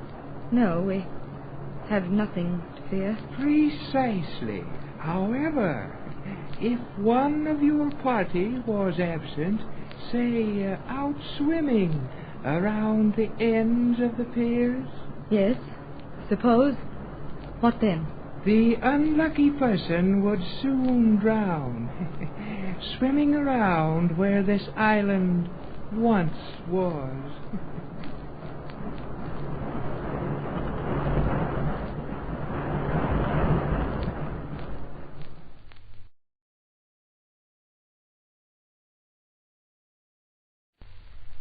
The magic island is going to be submerged. The Gregory yacht is slowly sinking below the surface of the island as the water is pumped out of the lock in which the yacht has been held. G47 has just left the radio cabin after assuring Mrs. Gregory and Jerry and Joan that they were quite safe on board the yacht. Captain Tex Bradford left half an hour ago to swim outside the rings of fog and gas surrounding the island and release a pigeon to Johnson's boat. The yacht is ready to be drawn into the island's submarine lock. The giant pumps have lowered the water in the lock to the level of that within the island, and the boat rides easily. But in the radio cabin, Mrs. Gregory, Joan, and Jerry are terrified. I'm going out on that deck, Jerry. Orders or no orders, I'm going out there. But, Mother, Captain Bradford said you were not to do that. Oh, might as well go now, I guess. We didn't fool anybody. You think G47 knew Tex was out there swimming when he came into the cabin just now? Yes, Mother. G47 was smiling and quite pleased with himself. And when he looks and acts like that, it is only because he has done something particularly mean or terrible to someone. That's what I thought, too. You know, when the old guy said we needn't worry if we were all on board, he knew we weren't all on board. So we might as well go out on deck and watch how this thing is done. G47 must have known we would be going out. He didn't even close the door. G47 knows nearly everything that everyone is going to do, almost before they know it themselves. But if Tex is out there somewhere, swimming beyond the end of the pier, he'll be helpless. What can we do about it? Nothing right now. But Tex has probably got some ideas of his own, and I'll bet this island don't do any sinking without his getting on it. But that would do him no good, Jerry.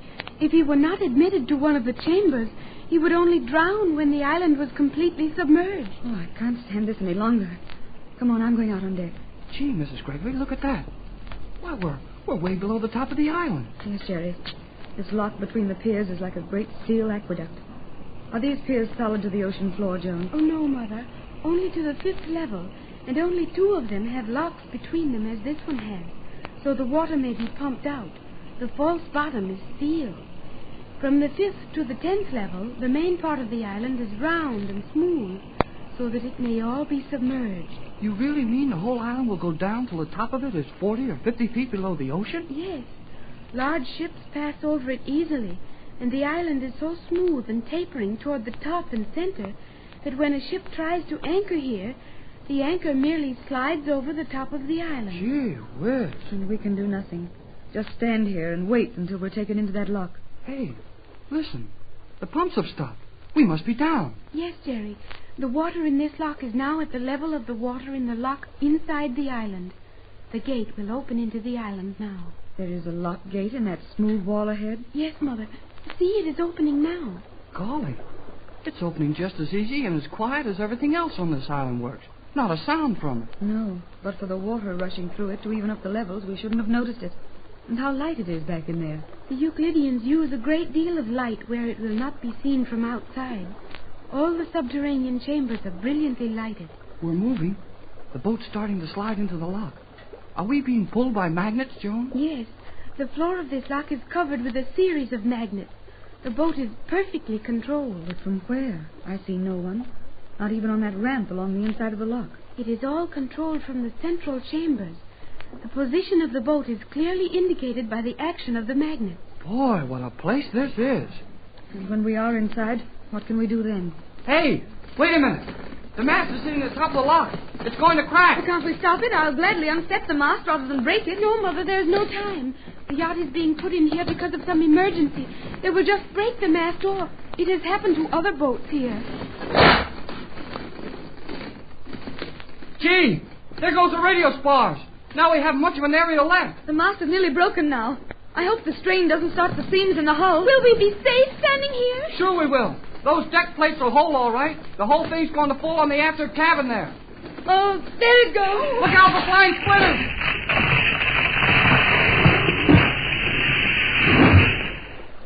Gee, that's too bad, Mrs. Gregory.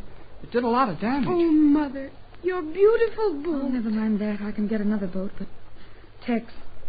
Quiet, Mrs. Gregory. Mother, you must be careful. I know, and I suppose G47 can hear all we say, but I've reached the point where I don't care. Tex is out there somewhere, and nothing else matters to me. It all seems so hopeless, doesn't it? And you love the captain so dearly. I'm very sad for you, Mother. Oh, me too, Mrs. Gregory. But don't give up hope.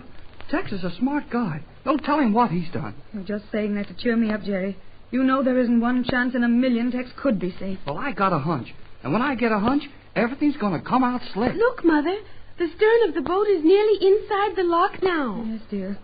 And soon the gate will close, and Tex will be outside in the water. He can't swim forever. So many things might have happened to him. Take it easy. Please, Mrs. Gregory. You're so swell, and I'm so sorry for you. Well, I could bust right out and bawl like a girl, but it wouldn't do any good. Oh, you're right, Jerry. You're a sweet boy. Tex would want me to keep my chin up. Why do you say that, Mother? Keep your chin up. Your chin has not fallen down. Oh, Joan, my dear. You and Jerry would almost make anything possible. We're pretty swell, ain't we? Jerry, I have told you that ain't is not correct. Well, I know it ain't. Then why do you insist on saying it? Yeah, the gate's closing. The yacht's inside. And out there in that cold water, in the dark. Now, steady, Mrs. Gregory. Don't say any more now. Someone is coming along this ramp, coming toward us. Not a word about how we really feel. You too, Joan. Keep a stiff upper lip. But how will it help anyone for me to keep my upper lip stiff? Oh, forget it. Just say nothing. Let me do the talking. I think you might well be trusted to do it better than the rest of us, Jerry. Yes, someone is coming and making no sound, of course. It is G47, and that is very strange. Why do you say that, Joan? That's what I'd like to know.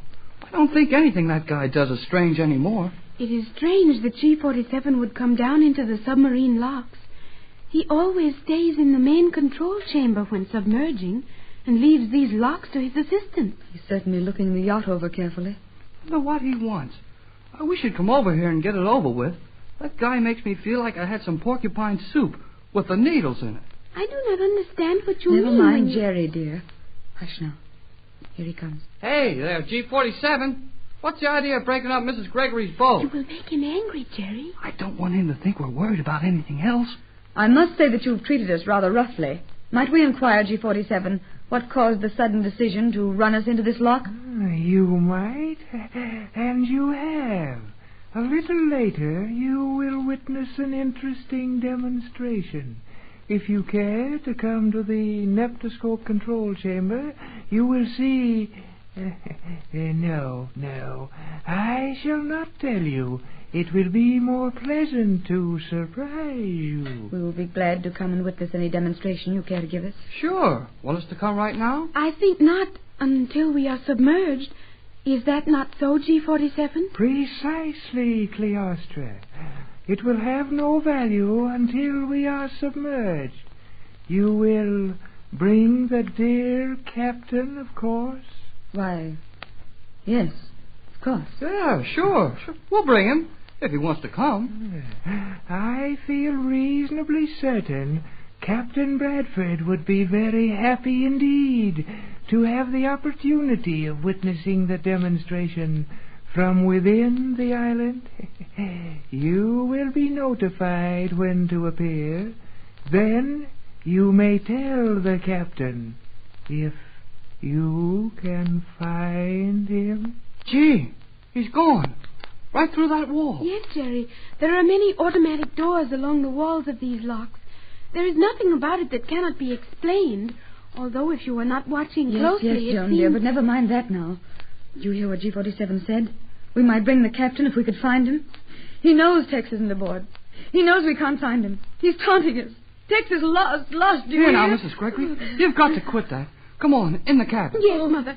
Someone will be watching us, and we must not let them see how we feel. You take your mother's arm on that side, Joan. Yes. I'll open the door when we get to it. No, Jerry. I'm going to stay right out on this deck. Stay where I can see, where I can watch for Tex. But there is nothing to see, Mother. We are inside the lock. Walls of steel all about us.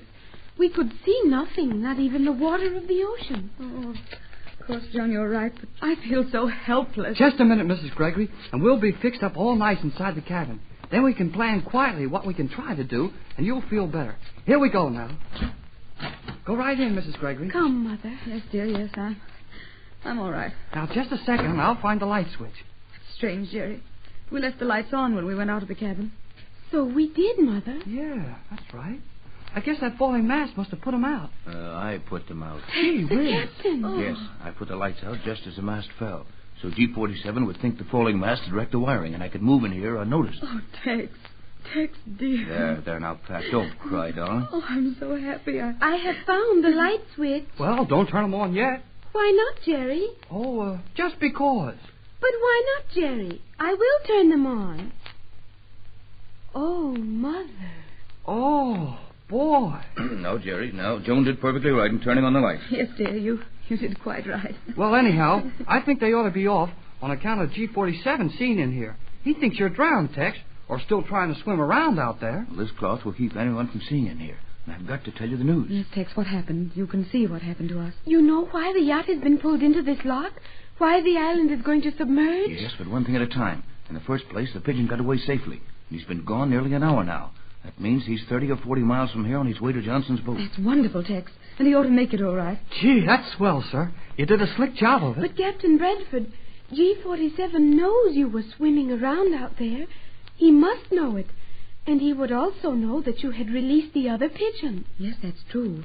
And they'll send airplanes or ray guns or something out to fly the pigeon down or kill it. No, G47 doesn't dare send out a plane or a submarine or anything else. Why not? I see no reason, Because Captain, why... there's a large fleet of battleships coming. I heard guards talking on the pier about it.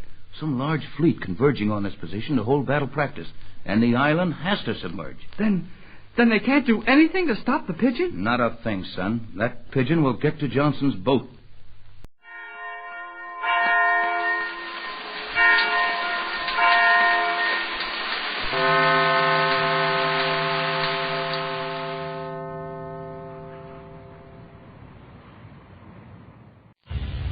Kellogg's Pep, the super delicious cereal, presents The Adventures of Superman. Faster than a speeding bullet. More powerful than a locomotive. Able to leap tall buildings at a single bound. Look, up in the sky. It's a bird. It's a plane. It's Superman. Yes, it's Superman. And today we shall learn whether Batman and Robin will be able to save the life of the Man of Steel. We'll take you to the scene on Mount George in a moment. But right now, here is your announcer with a friendly tip. Say, gang, just in case Mom should ask, here's what to tell her about why you like Kellogg's Pep for breakfast.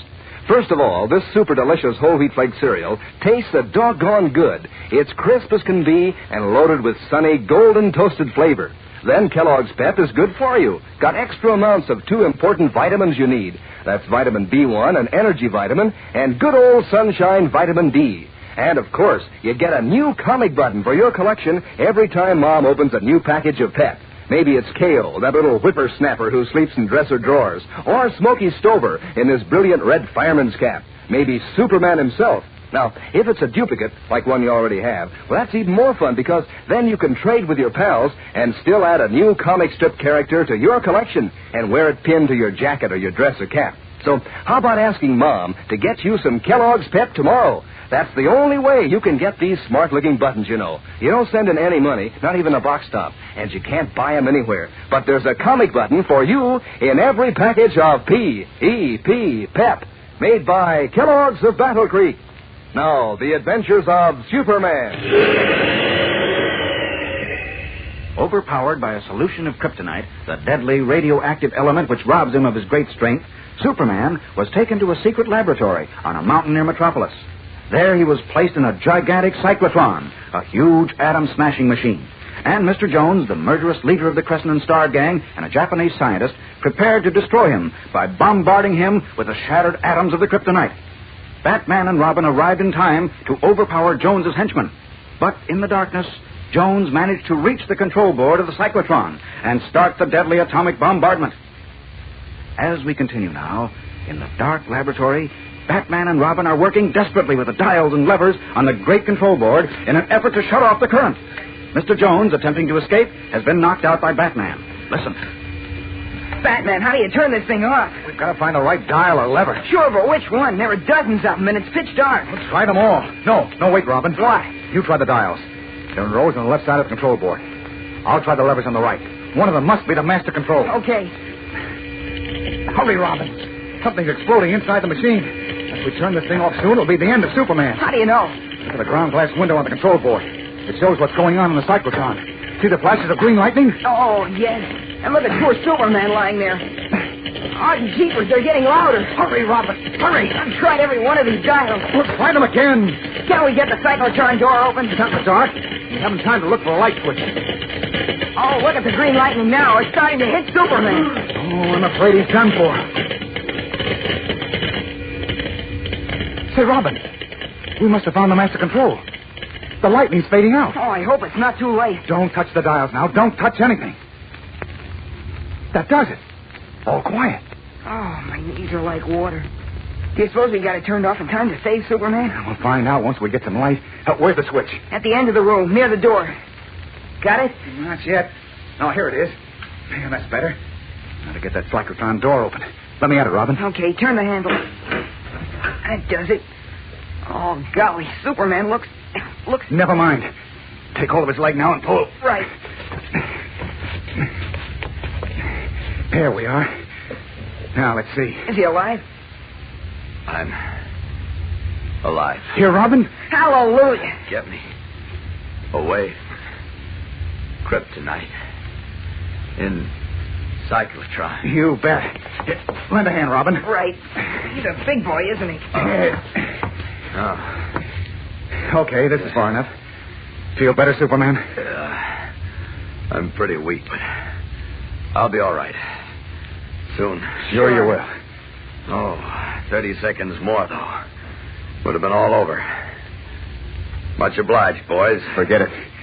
You saved our hatch a couple of times. Particularly in Mr. Jones's room 0. Speaking of Mr. Jones, where is he? Hey, that's what I want to know.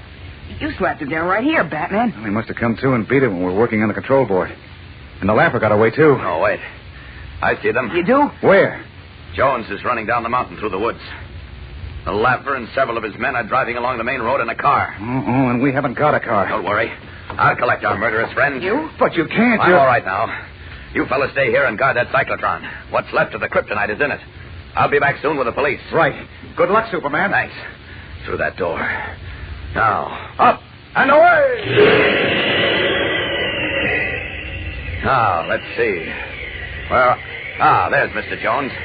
Thought he got away from me again, did he? Well, he's in for a little shock. Down and grab him. Down! Surprise, Mr. Jones. Hang on to your atomizer. We're going for a ride. Up and away! Carrying the completely frightened leader of the Crescent and Star gang, Superman takes off after the car, in which the Lapper and his crew are attempting to escape, swooping down on them like an avenging eagle. After delivering them all to the Metropolis Police Headquarters, he returns to the laboratory on Mount George with Inspector Henderson and a department scientist. He looks on as the balance of the kryptonite is destroyed in the cyclotron. The next morning, once more in his guise and garb of the mild-mannered reporter, Clark Kent, he enters Editor Perry White's office in the Daily Planet. Good morning, Chief. Huh? Oh, good morning, Kent. Like the story I got last night? Story? Mm-hmm. Oh, you mean about Superman, Batman, and Robin nailing Mr. Jones in the Lapper? And the kryptonite. Jones swears both the stolen pieces were in the atomic pile in the cyclotron, so all of Superman's worries are over. That's fine. Fine. Say, incidentally, I just stopped at headquarters. Jones broke down and told Inspector Henderson where he'd hidden the records of the Crescent and Star gang. Henderson is turning handsprings of joy. Now he can finish mopping up one of the worst confidence rings in the country. Good. Oh, and the police rescued Jones's brother, you know, the nice little music teacher? Jones was planning to rub him out. Nice story, Kent. Nice story. Hey, now, look, I'm not asking for any bouquets, but considering that we did scoop the town on a terrific story, you might show a little more enthusiasm. Enthusiasm? Yes. You might at least say, nice story, as if you meant it. Or you might even give me a $5 raise. Well, come to think of it, I haven't had one for quite a while. Little raise is good for morale. A raise, Mhm. yes. Yes, a raise. Mm-hmm. What's wrong with you, Chief? There's nothing wrong with me. It's Lois. Lois? Yes, she's been acting very strangely the last few days. Hasn't been herself at all. What do you mean? Well, this morning, before I left my house to come to the office, she called me. Yes? She said she was resigning from the Daily Planet. What? That's right. Wouldn't give any reason, just said she was resigning. Well, When I tried to argue with her, she said it was no use, that she was through. Then she burst out crying and hung up. And when I called her back, there was no answer. No answer? That's funny. Puzzled, Clark Kent stares at his deeply worried editor. Lois resigning? What does this mean? We'll return in a moment for the really startling climax of today's episode. But first, here again is your announcer. Say, gang, if you saw Lillums ice skating out on your neighborhood mill pond, or Smoky Silver riding the fire truck, or Orphan Annie's dog Sandy palling around with your pet, you'd be mighty surprised, wouldn't you? Well, of course, that can't actually happen, but you'd almost feel as if it could when you look over your collection of comic buttons from packages of Kellogg's Pep. Because your favorite comic strip characters look so doggone real and lifelike that, well, it seems they could almost speak. And these comic buttons are really bright with color. The brilliant red and blue and black pictures stand out like anything against the white enamel background. Look mighty smart when you wear them pinned on your jacket or your dress or cap for everybody to see. Believe me, gang, you won't want to miss out on a single one of these 18 different buttons. You'll want to collect them all. And you can, too. Easy as 1, 2, 3. You just ask Mom to get you some of that super delicious whole wheat flake cereal, Kellogg's Pep. And look inside the package for your exclusive prize. Remember, you don't send in any money, not even a box top. And you can't buy these comic buttons anywhere. But you'll find one in every package of P.E.P. Pep, made by Kellogg's of Battle Creek. Now, back to the adventures of Superman. In his office at the Daily Planet, editor Perry White has just told Clark Kent that Lois Lane, star girl reporter, has resigned under mysterious circumstances. Lois resigned from the Planet? Why, that's impossible, Chief. Yes, that's what I would have said. Lois, why, she's a part of this paper. She's like my own daughter. Yes, I know. She didn't give any reason? No. I asked her if it was a question of money, but she said that had nothing to do with it. She refused to discuss it. When I tried to question her, she burst out crying and hung up. That's odd.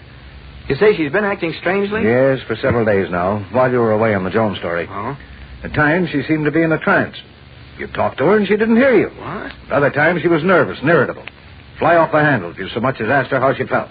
Well, that doesn't sound like Lois at all. No, of course it doesn't. Her work has fallen off, too. You should see how she botched up a Sunday feature assignment.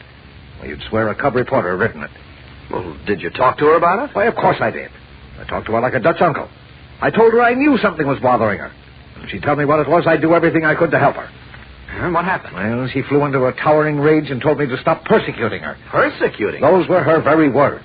She said I'd been persecuting her for years and it had to stop. Well, I'll be darned. Kent, can you imagine that? Me persecuting her? Why, there's nothing I wouldn't do for Lois. Well, it sounds to me as if she's in some sort of trouble, Chief. Why, of course she is. But she won't tell me what it is. Oh, here she is now. Well, morning, Lois. Good morning. Hello there, Lois. Oh. You were talking about me, weren't you? About you? Why, You were? I could tell by the way you suddenly stopped when I came in. Oh, now, just a minute, You Lois. stay out of this, Clark. You were talking about me, weren't you, Chief? Why, as a matter of fact, I was telling Kent about your sudden resignation. I knew it. You're always talking about me, trying to poison people against me. What? Ever since I came to work for you, you've been persecuting me, spying on me, nagging me, and then talking about me behind my back. Lois. You thought I didn't know, but I did. Well, of all the... Now, look here, Lois. Listen, Lois, I don't know what's come over you, but... I've come to my senses, that's all. And I told you to stay out of this, Clark. I'm sorry. This is between Perry White and me, and I'm going to settle it once and for all. Nobody can ruin my life, drive me out of my mind. Ruin your life? Well, you're crazy. There, you see? You said it. That's what you've been telling everyone, that I'm crazy. What? Well, I'm not, and you're not going to make me crazy. Lois, control yourself. You don't know what you're saying. Oh, yes, I do. My eyes were closed for a long time, but they're open now. Oh, now look. I know how to take care of myself, and I'll show you that I do. With this... Lois! Put that gun down, Lois! Not until I fired a bullet into that ugly, scheming brain of yours. Goodbye, Mr. White. Goodbye.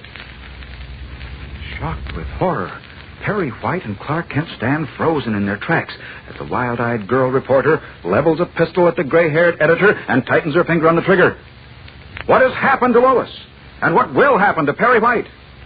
Well, fellows and girls, we're starting a brand new and exciting Superman mystery adventure tomorrow.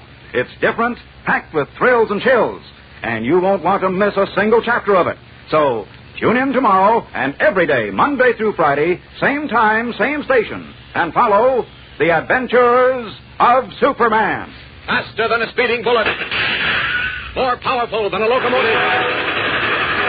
Able to leap tall buildings at a single bound. Look, up in the sky. It's a bird. It's a plane. It's Superman.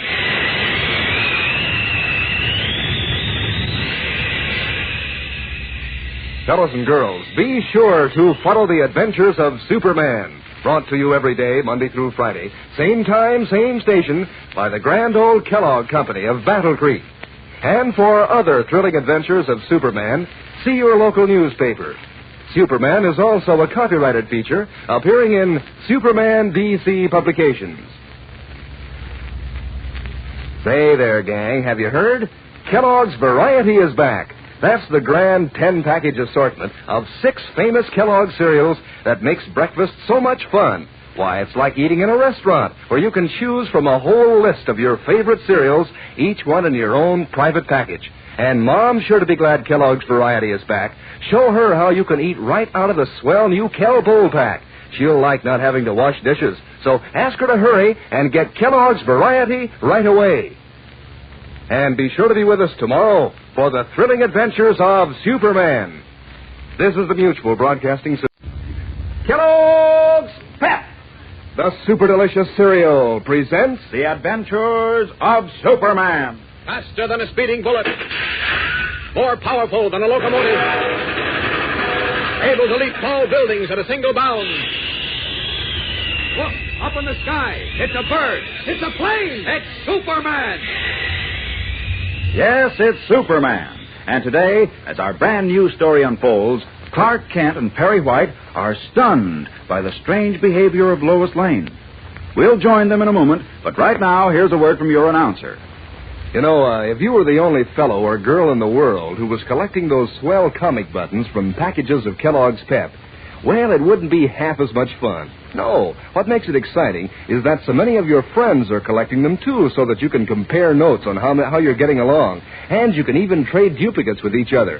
And it really means something when you show up with all your comic buttons pinned on your jacket or your dress or cap for everybody to see how many you've collected. And you know, what makes it even more fun is that these white enamel buttons are so doggone smart-looking. Take Moon Mullins, for instance, with his derby hat sitting over one eye and his big black cigar. Or Superman himself in bright blue jersey and flying red cape. Yes, sir, you get a real thrill when you add any of these 18 different buttons to your collection. That is, whenever Mom opens a new package of that super delicious whole wheat flake cereal, Kellogg's Pep. Because that's the only way you can get these swell comic buttons. You don't send in any money, not even a box top. You just look for your exclusive prize in packages of P.E.P. Pep, made by Kellogg's of Battle Creek. Now, the adventures of Superman. Yesterday, editor Perry White startled Clark Kent by telling him that Lois Lane, star girl reporter, had resigned from the Daily Planet. He said Lois had been acting strangely for several days and had accused him of persecuting her. Just then, Lois entered White's office in a highly emotional state, accused the gray-haired editor of trying to drive her out of her mind, and while White and Kent stood frozen in horror, she pulled a pistol from her handbag and leveled it at the editor. I'm going to put a bullet in that ugly, scheming brain of yours. Goodbye, Mr. White. Then, as Lois's finger tightens on the trigger, Kent leaps forward. Give me that gun, Lois. No, Give it to me, I said. There. Now, what's the matter with you? I don't know. Oh. Kent, what happened? It's all right, Chief. She just fainted. Get some water, will you? But she shot you. Oh, don't be silly. How could she shoot me? Get some water. Yeah, she did, I tell you. You jumped right in the path of the bullets. I saw you. Will you? Mr. White, Mr. Kent, what happened? Come in here, Jim, and close the door, will you? Okay. Gosh.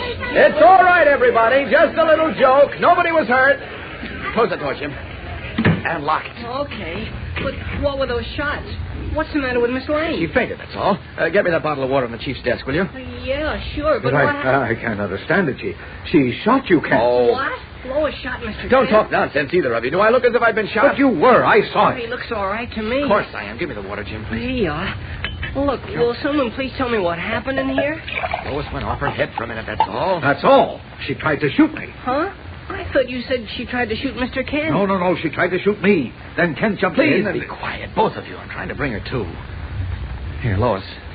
Lois, drink this. Oh, I don't get it. You said... He said... Quiet, please. Take it easy, Lois. Yes, now here. Drink a little water. All right. Gee whiz, I can't figure this out. Why would Miss Lane try to shoot you, Chief? I mean, Mr. White. Because she's nutty as a fruitcake, that's why. Holy smokes. What'd you do with the gun, Kent? I got it in my pocket. How do you feel, Lois? I'm all right. Why am I lying here? What happened? Got a little excited and fainted. I did. A little excited. It's a miracle we're both alive. Why, if Kent hadn't... Mr. White says you tried to shoot... Don't pay any attention to them, Lois. Here, come on, I'll help you into a chair. Oh, what's this all about? Wait a minute. I seem to remember. Well, don't try to think now. Just relax for a moment. Something was driving me. I couldn't stop myself. It was as if my brain was on fire. Your brain was on fire? You see, I told you. Please, Chief. Yes. The last few days I've had spells like that. Ever since... The cat. The what? She said cat. Now, what's a cat got to do with you trying to murder me? I tried to murder you. I don't think we should talk about it now, Lois. You need a rest. You've evidently been under a terrific strain. No, wait a minute. I've got to talk about it, Clark. I can't keep it to myself anymore. Oh. I'll go crazy if I do. Oh, gosh, what is it, Miss You Lane? better make it good, Lois. I don't like being shot at. I'm sorry. I couldn't help myself. Oh, I wish I were dead. No, Lois, it's all right. You realize she's sick, Chief? Don't, Miss Lane. Please No, don't. you're right, Kent. Now, there, Lois. Now, it's all right. I know you didn't mean to do it. Now, stop crying and tell us about it.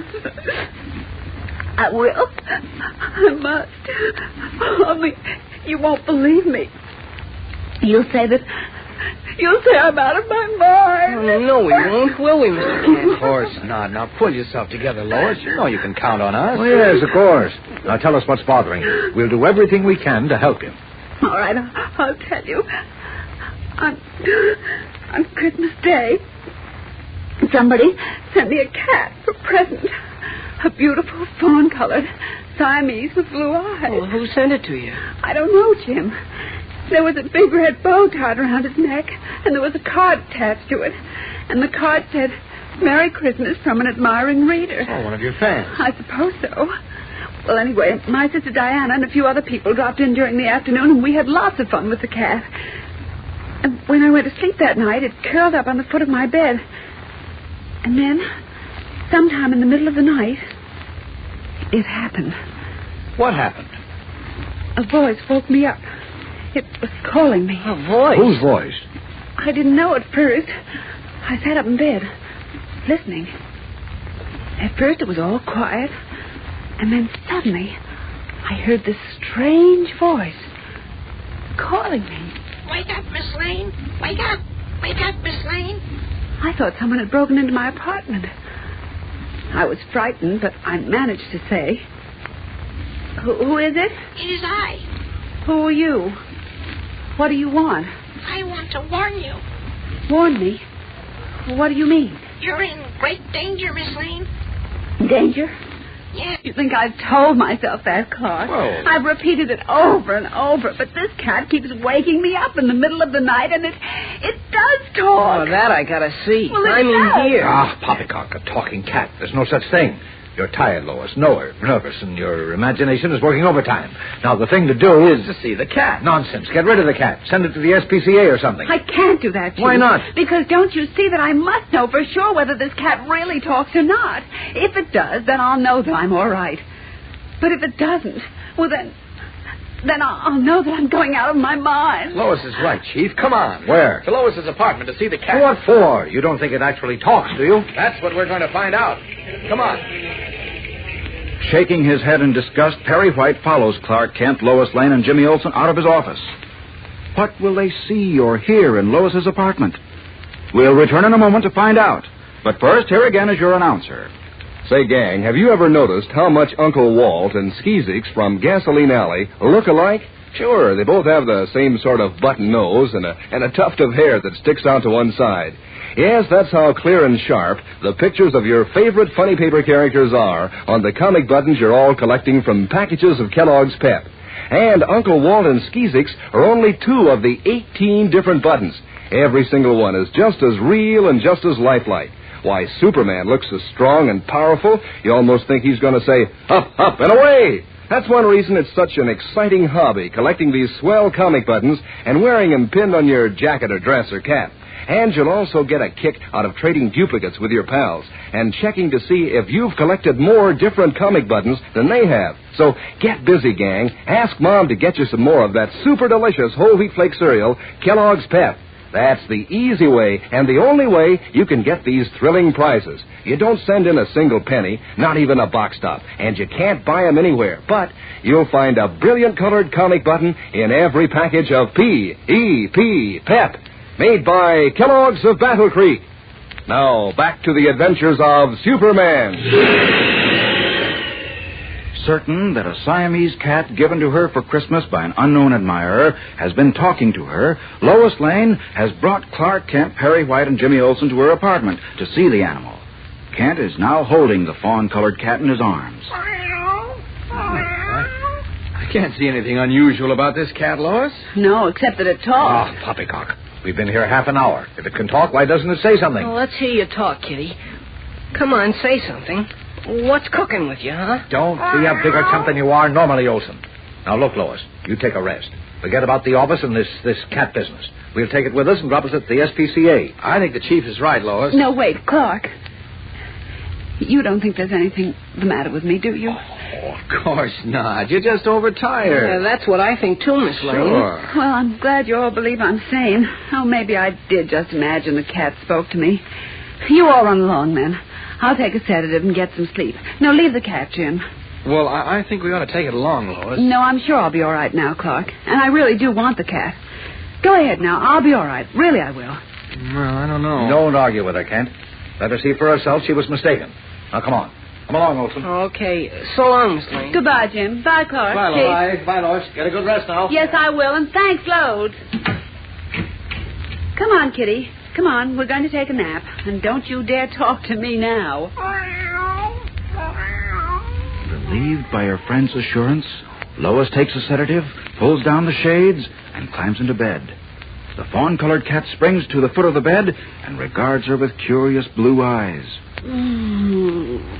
Good night, Kitty. Don't go to sleep yet, Miss Lane. No. Don't. I said don't go to sleep yet, Miss Lane. Perry White, your enemy, was just here. He means great harm to you. He's driving you out of your mind. Listen to me, Miss Lane. He means you harm. Terrified, Lois presses her hand to her mouth to stifle a scream in her throat. Is the cat talking to her, or is she going out of her mind? Tomorrow's episode is tense and exciting, so don't miss hearing the strange story of the talking cat in the adventures of Superman. Faster than a speeding bullet. More powerful than a locomotive. Able to leap tall buildings at a single bound. Look, up in the sky. It's a bird. It's a plane. It's Superman. Fellows and girls, be sure to follow the adventures of Superman. Brought to you every day, Monday through Friday, same time, same station, by the grand old Kellogg Company of Battle Creek. And for other thrilling adventures of Superman, see your local newspaper. Superman is also a copyrighted feature appearing in Superman DC publications. Want to hear a scoop? A big scoop of Kellogg news? Well, listen to this. Kellogg's Variety is back. Yes, Kellogg's have scooped 6 of their most famous cereals into this grand variety carton. One carton containing 10 separate generous-sized packages. So now it's easier for Mom. She just gets Kellogg's Variety, and everybody at the breakfast table can eat his favorite cereal fresh from its own box. Makes breakfast more fun than a picnic. Ask Mom right away to get Kellogg's Variety. It's swell, no fooling. And be sure to be with us tomorrow for the thrilling adventures of Superman. This is the Mutual Broadcasting System.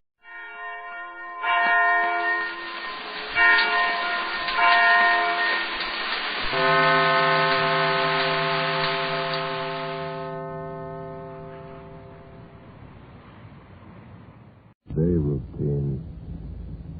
Ever dream of a life of romantic adventure? Want to get away from it all? We offer you Escape. Escape, designed to free you from the four walls of today for a half hour of high adventure. Tonight, we escape to a small ship off the coast of Borneo, and an exciting tale of murderous greed, as Floyd A. Nelson tells it in his strange story, Seeds of Greed.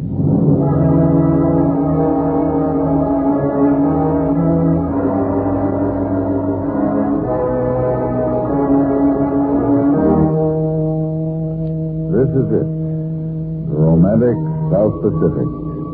The languid lure of the tropics. A ship at my command to take me any place I might choose. A jeweled tiara of sky above and an ocean of emerald velvet below.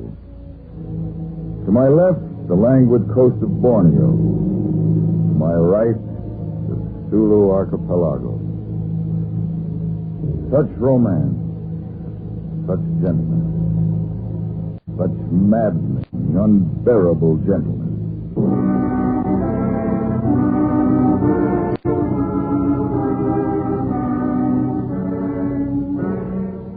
Not long ago, I was a carefree little monument to failure, reaping the rewards of my college education in the atmosphere a hitch in the Navy had taught me to love and live. The waterfront. Maybe it's the atmosphere, maybe it's the people you meet, or maybe it's the margin you can make in the exchange of drinks with guys in port fat with CPay. Take this guy Lee, for instance. An Oriental little guy whose correct English told you it was adopted. I had him figured wrong from the beginning. Mr. Braun? Mr. Kenneth Braun? Yeah, that's right. My name is Lee. Lee Tung, if you prefer. I don't. May I join you? Sure, Lee. Pull up a buck for a couple of drinks and sit down. Certainly. Here. Al, same thing here. Okay. What's yours, Lee? Nothing, thank you. I do not indulge. Oh, okay. Thanks, Al. Sure thing. Well, Lee, I've got the bait. Set your hook. What's on your mind? You were pointed out to me as a man who knows boats. Just like the Navy. And also as a man who might be induced to gamble. Well, I can't contradict. But if you will pardon me, as a man who is more than casually devoted to drink, I can take it or leave it. At the moment, my mood says take it. Your health, Lee. Yes, but for that one failing, Mr. Brown, I could offer very interesting and profitable proposals. Mr. Lee, it is considered very poor taste in the Occident to proffer drinks with strings attached. A good day. Oh, no, one moment, please. Forgive me. I was going to add a failing which we could overlook if it were to be controlled for a short time. I said I could take it or leave it. I am in the pearl business. Do you know anything about pearls, Brown? Yeah. An oyster gets a hold of a bad grain of sand, then he or she or it gets an ulcer. Bingo, a pearl. Perhaps we should take it up at another time. I am stopping at the Case Hotel. Good night, Braun. And come see me if you should reconsider. Okay, Lee. But don't wait up.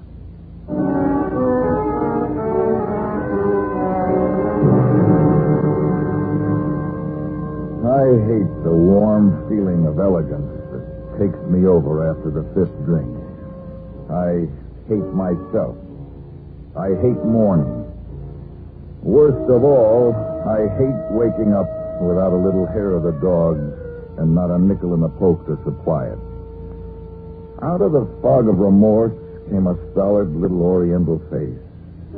Yeah, there's a generous soul. Pearls, he said. Well, that should be a nice, substantial little proposition. Yeah. Maybe I am ready to talk business.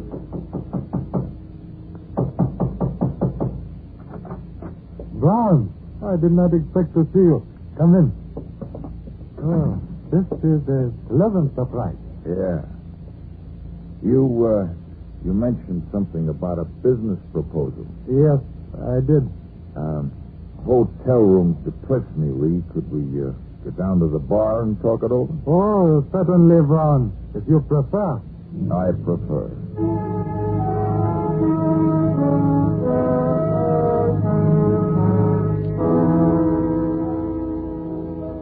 You mentioned something about the pearl business. Yes, Brown. I didn't think. That is, I thought that might have slipped your mind. Well, things aren't that bad, Lee. Tell me more. Oh, we could be very useful to each other, Brown. I have the information and the equipment. You have the experience without which the equipment is useless to me. Yeah. We can turn an enormous profit in very short time. Uh-huh. I have just completed a transaction whereby I become owner of small ship equipped with certain scientific devices for probing the ocean floor. Sonar equipment. I believe that is the name. I hate to disillusion you, Lee, but you can't bounce an echo off an oyster. It'll never work. That is not my intention. Well, then, how does sonar equipment fit into the pearl business? These pearls, a great fortune in pearls, are all in one package. Ours, for the taking. Salvage? Yes. I fell heir to chart upon the untimely death of a friend. On that chart is indicated the position of a vessel sunk during the war somewhere between the Sulu archipelago and the northeast coast of Borneo. Yeah. I have reason to know that on board at the time of the sinking was the personal fortune of a certain sultan, as well as the assets of his constituents. There was one survivor. And you hope to locate that vessel with this sounding gear? I do. Well, what about getting the stuff up after it's located? I also have diving equipment. And you want somebody who knows how to operate the gear? Precisely. What's your deal? I am prepared to offer you 1/4 of any treasure we may locate. For that consideration, I could offer about 1/2 of what I know about your equipment. I don't understand. For a 50-50 share of any loot, I could offer 100% cooperation. Oh, I see. Braun, you're shrewd. It surprises me you are not more prosperous. All right. 50-50, as you say. All right, you've got yourself a boy. To you, partner. Now, one for the road, and we'll go look at your ship. Okay, partner? Okay, partner.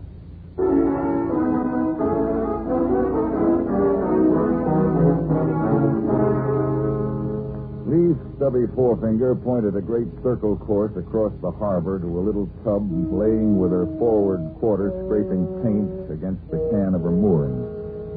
She was from the orphan fleet of sub-chasers pressed into service out of desperation during the war. About 100 feet, built to roll in a 20-foot beam. Some dreamer had her rigged for fishing. She still mounted an A-frame, outriggers, and a cargo boom aft. Lee didn't speak of her with the pride of an owner. There it is. The one with the blunt end toward us. So when can we go aboard? I have the papers. We can take possession immediately. What kind of shape is the power plant in? I'm really not qualified to say.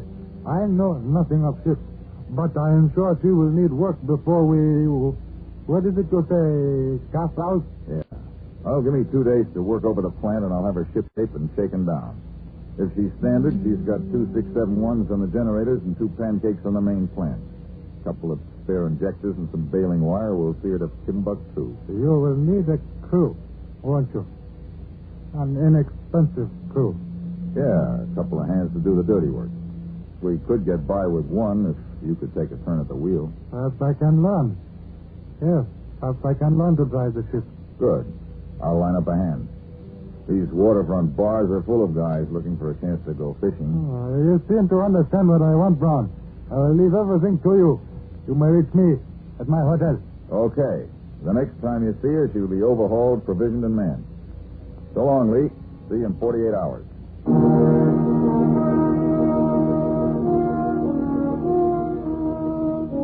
She was in surprisingly good shape. Her batteries charged right up on the generators. Her oil was clean, and her linkage tight. I replaced the corroded condenser on the sonar gear, pressure checked the diving suit, and put new pistons in the compressors. One straight 24-hour shift, and she was shaken down and ready for a crew. I set out to meet my man on common ground. I found him being escorted out of Casey's bar by Casey himself. You'd better get some salt before you start something in my place. Let go. Now get along with you. Let go. And don't be coming back. Your brother on a pig. What's the matter, sailor? Slippery deck? You be quiet or I stick you. All right. Stow the ship, kid. The jails are too full now. I'm going to kill that pig. Get out of my way. All right, stay out of there, kid. And stow the knife. Good. Still get that fat pig someday. You're new around here, aren't you? I know that. Well, you wouldn't tangle with Casey if you weren't. Where are you from? Ensenada. I have papers. In my room, I have papers. I didn't ask. You didn't ask me either. But I'd advise you to get rid of that knife. With a temper like yours, you can cut yourself off a life sentence. So far, this knife knows only the blood of fish. I've never been kicked by a fish. I can use a man who can handle a knife. You working? No. Come on, I'll buy you a drink. All right. And what's your name? Costa. Senor Guillermo de la Costa. Okay, Tony.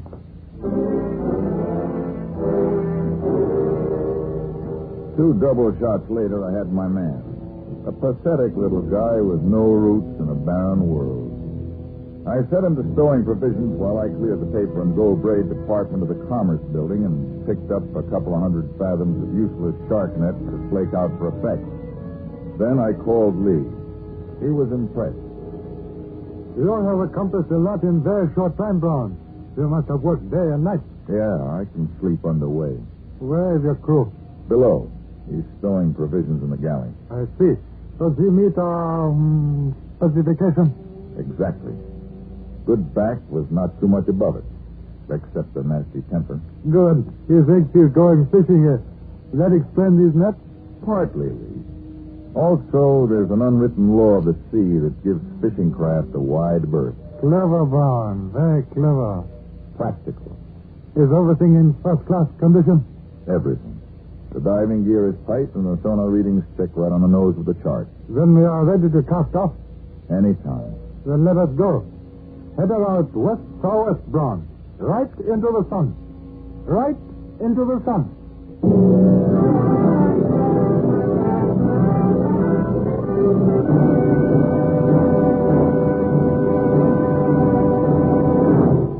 In just a moment, we will continue with Escape. But first, Groucho Marx, Bing Crosby, Dr. Christian, and George Burns and Gracie Allen will be back with you tomorrow night on most of these same CBS stations.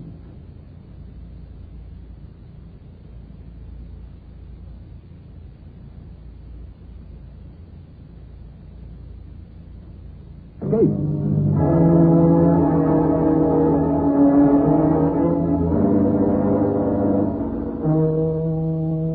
3 weeks at sea taught me a lot about my friend Lee.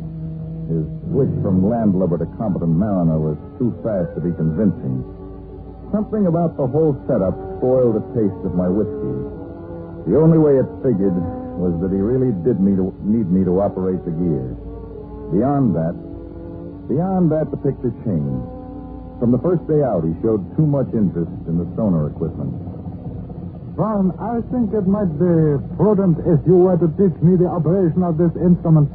Is it very difficult, just their operation? Oh, it's something anyone can pick up in 5 or 6 months of full-time instruction. Surely not to learn just the operation of it. Well, it's not only complicated, Lee, but delicate.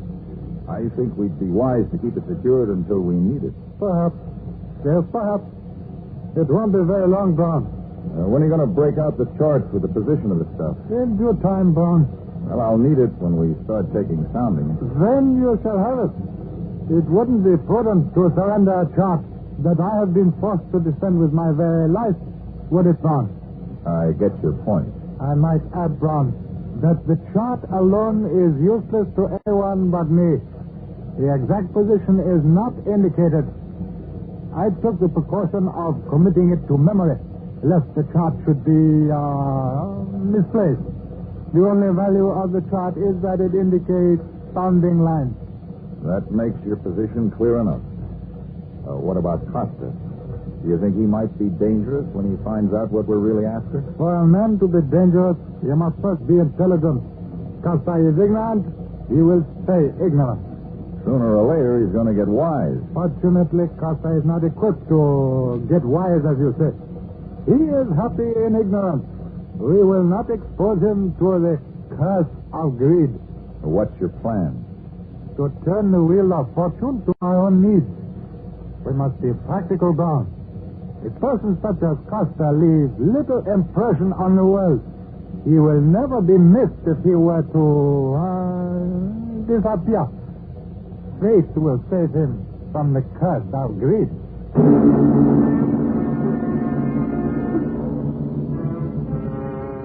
The late afternoon of the 22nd day, I saw Lee's methods put into practice. Cold, efficient, ruthless practice. It happened so fast, I was helpless to do anything about it. Costa was splayed out on the nets near the stern, sound asleep, when Lee appeared from nowhere. Without warning, Lee let fly a vicious kick. Costa's blade flashed. Lee stood motionless until Costa closed. Then Lee grabbed Costa's knife hand and whirled, twisting Costa's arm into a lever and using the momentum of his rush, tossed him effortlessly over the rail to disappear in the swirling wake.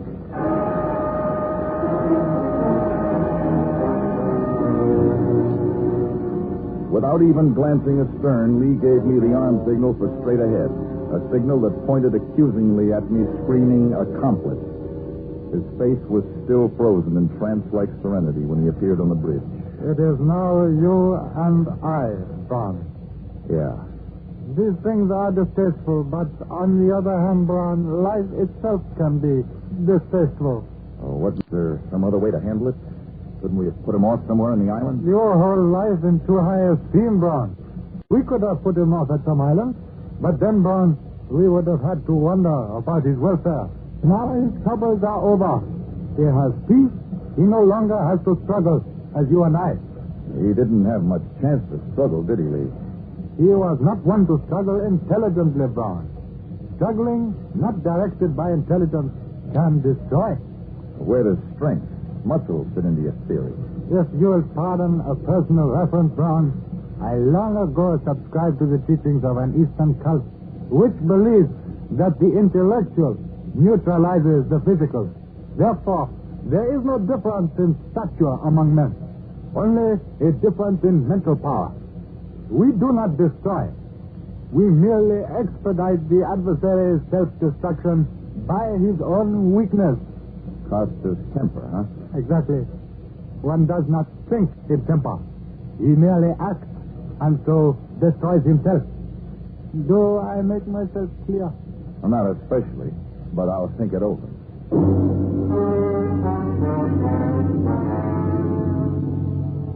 Lee's insidious philosophy began to prey on my mind. I knew I was on the last leg of a one-way trip. I knew he was perfectly competent to take over the ship at any time, but I still felt reasonably safe. It would take 2 men to handle instruments to locate the pearls, and beyond that, 2 men to get the stuff up. After that, I would worry about my failings and which one Lee would pick to destroy me. I eliminated the big one by tossing my last 2 bottles of whiskey overboard. We were cruising somewhere between the lower Sulu archipelago and the northeast corner of Borneo when Lee broke out a dog-eared chart of Dutch origin. Cut it back, Braun. Now, somewhere within the radius of this circle, our fortune waits to be taken. Now, let's see. The charts indicate a sandy bottom, and that's good. The currents go southwest. He falls off the deeper water to the south. I understand the charts, Braun. Start the soundings, man. Okay. I'll start here. Get the 60-fathom line and work toward shallower water. You stand at the bow with a smoke flare. If I pick up anything, heave a flare over to mark it, okay? I prefer to stay on the bridge with you, Braun. Yeah, that way we can watch the instruments and each other. Okay, partner. I worked each depth line half a mile from the point Lee established as center, staying parallel to the soundings indicated on the chart. 3 times over the area showed nothing but a uniform bottom. Then I took a new tack. I set the wheel in a tight circle and secured it with a lanyard. I figured the current and the torque of the shaft would take it far enough off-center on each spiral that we wouldn't miss anything big enough to register.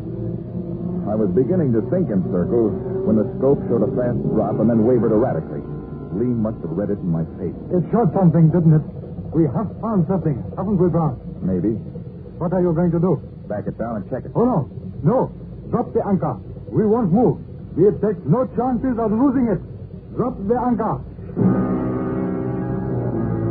I settled her bow into the current, dropped the hook, and backed her down on the scope of the anchor chain until we were over the spot.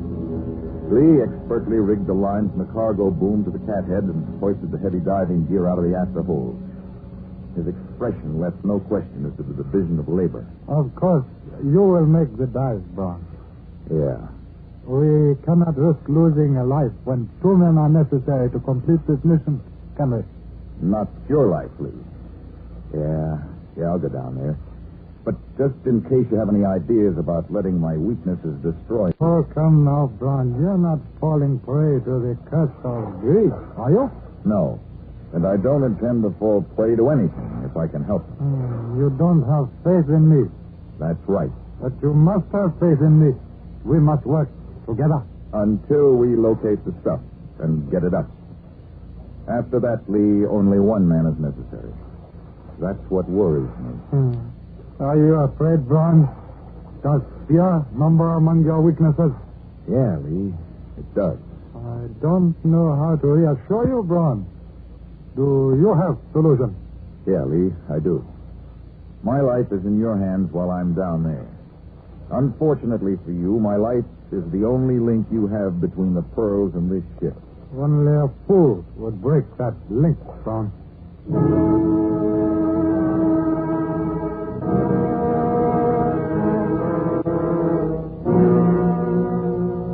Lee's words echoed in my helmet as I felt myself being lowered from a sheave at the end of the cargo boom. Only a fool. I knew that I was pitted against a ruthless maniac. That finding the pearls meant that one of us would die. Yet some power greater than reason forced me on. A power I recognized as greed. My weighted feet settled on bottom. My headlight sent a glaring shaft through the murk, serving only to blind me.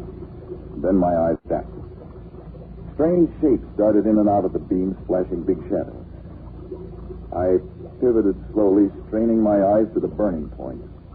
Suddenly, the beam stopped short and reflected upward in a blinding glare.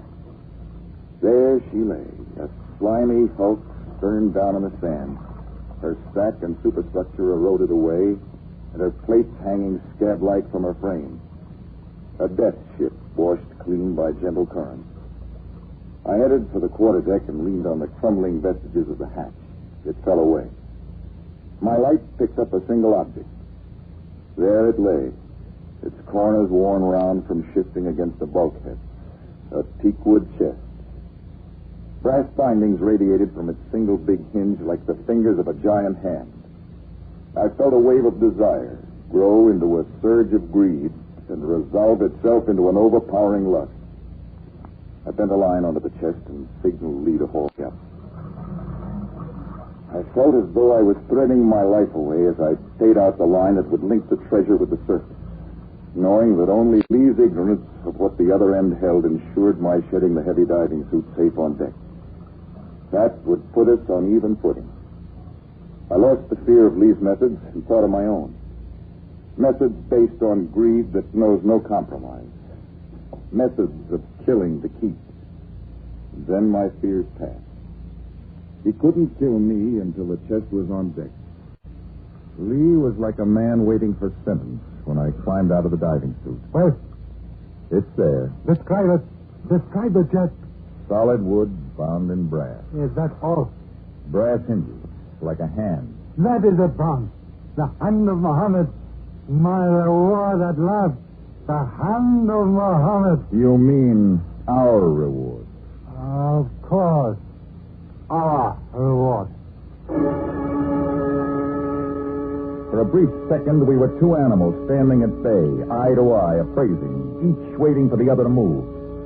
Then, as one, we saw through the cloud of greed. We still needed each other until the chest was on deck. Lee swung the boom inboard while I reeved the line attached to the chest through the eye of the sheave. He took the running end of the cathead and made a turn, his narrowed eyes fixed on me, waiting for the signal to haul away. His hands turned white, bloodless, as he gripped the line.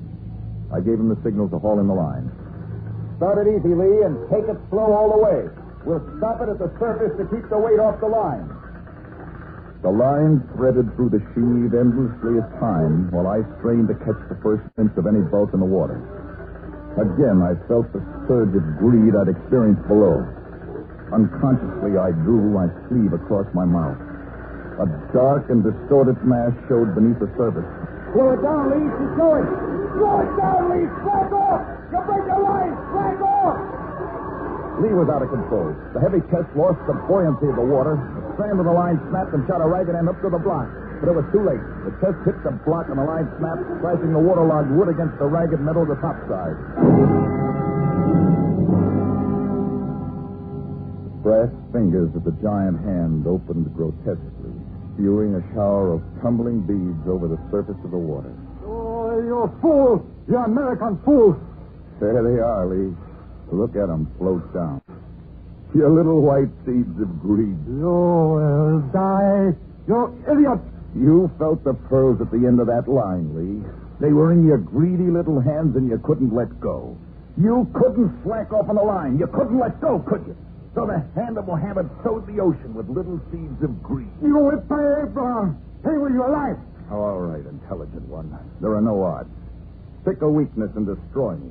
Take your choice. Come on. You will die, dog. He came toward me slowly.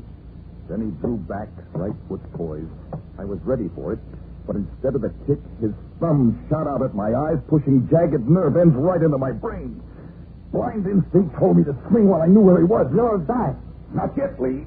How do you like that, Lee? Shot by a blind right fist.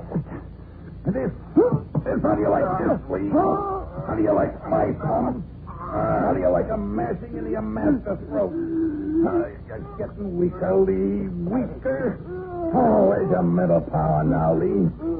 Gone, is it? Dead.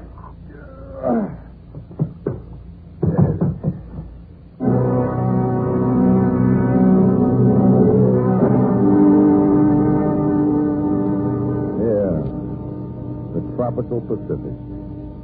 Gentle Pacific rocking me to death in a cradle of rusty steel. Maybe it's spring or summer or day or night. The breeze is gentle, sent to soothe. My eyes no longer pain. Yeah, it's gentle. Such gentleness. Such maddening, unbearable gentleness.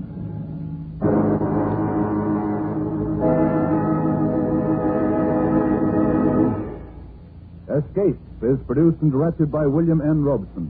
Tonight we have presented Seeds of Greed by Floyd A. Nelson. Featured in the cast were Gary Merrill as Brown, Ben Wright as Lee, Bill Conrad as Casey, and Tony Barrett as Costa. Special music was arranged and conducted by Del Castillo. Next week... You are sitting unarmed in an early California boomtown saloon. Across the table from you is a man who has just murdered your brother and who holds in his hand a new and terrible weapon from which there is no escape. Next week, we escape with an exciting tale of the California gold camp, as Les Crutchfield tells it in his gripping story, The Pistol. Goodbye, then, until this same time next week, when once again we offer you Escape.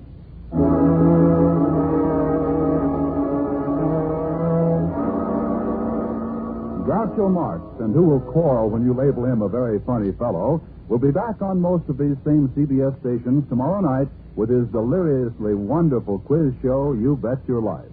You'll find Groucho's unlike any other quiz you ever heard. So join us on CBS tomorrow night for You Bet Your Life, starring Groucho Marx. Now stay tuned for Hit the Jackpot, which follows immediately over most of these same CBS stations. This is CBS, the Columbia Broadcasting System.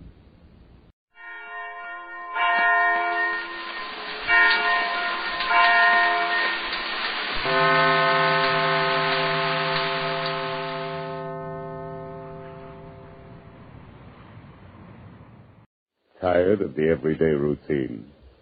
Ever dream of a life of romantic adventure? Want to get away from it all? We offer you Escape. Escape, designed to free you from the four walls of today for a half hour of high adventure.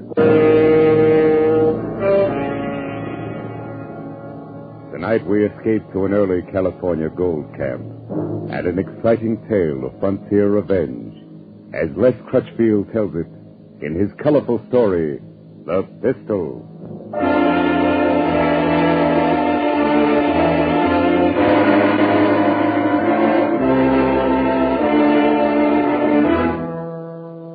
San Francisco Bay was a graveyard that summer, with over 300 deserted windjammers lying at anchor, and the city itself the next step to a ghost town. Every man who could walk, run, or stagger had headed inland to look for gold, and the women had followed. Mostly they traveled up the river as far as Sacramento, and fanned out into the hills. That was the jumping-off place, Sacramento.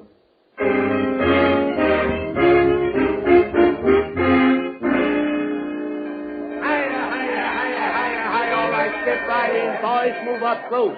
Everybody sees and everybody gets a chance. Anytime old honest Faraday runs an auction, you know it's on the level. All right now, friends. The pistol I'm holding in my hand here is the first one of its kind ever seen west of the Rockies. The first model of Dr. Samuel Coates' new 44 caliber 6-shooter. The gun that fires 6 times without reloading. Now, who'll open her up with a bid of $250? Did you hear me? $250. Come on, boys. There's plenty of gold on the Sacramento River, but only one Colt 6-shooter. Now, did I hear a bid of the $150? Thank you, sir. The man says $250. All right, here we go. I stood there in the hot sun on the Sacramento waterfront and watched the crowd bidding for the pistol. Roustabouts, gamblers, vaqueros, gold miners, men from everywhere and from nowhere. And a few women. I wanted that gun myself. I wanted it bad. I was taking a stagecoach to Rawhide Flats in the morning, where my brother Dave and his partner had located a rich claim. And I didn't plan to load myself down with an outfit, but a gun was different. I was packing $1,000 in gold eagles, and I was ready to lay out a good part of it to get that 6-shooter. The bidding reached $500. All right, anybody else? Anybody making $550? $525. Anybody else? All right, going once. Going twice. $600. $600. And the new bidder. I have $600. Gentleman here bid $600. Will anybody make it $625? $625. Only $700. And another new bidder. And the little lady knows a bargain when she sees one. All right, I'm bid $700. 777. Will anybody make it 8? How about you, Mr. Fellow, the bid 6? Would you want to raise it against her? Sorry, mister. 6 was my limit. Let her have it. All right, anybody else? Going once? Going twice? Sold! Lady, you bought yourself a gun. Now, friends, if you'll step right over here. Could I get through? Pardon me, please. Well, congratulations. What? Oh, you should have kept on bidding. Why? You'd have gone to $1,000 if you had to. Yes, I suppose I would.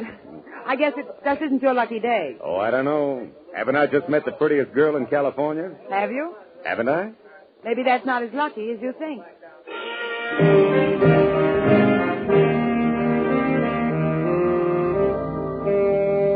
When I climbed on board the stagecoach to Rawhide Flats the next morning, I found 7 trunks that had already been loaded.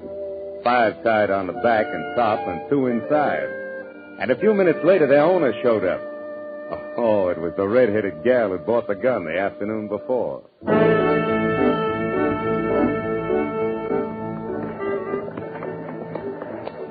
It took 5 miles out of Sacramento to break the ice.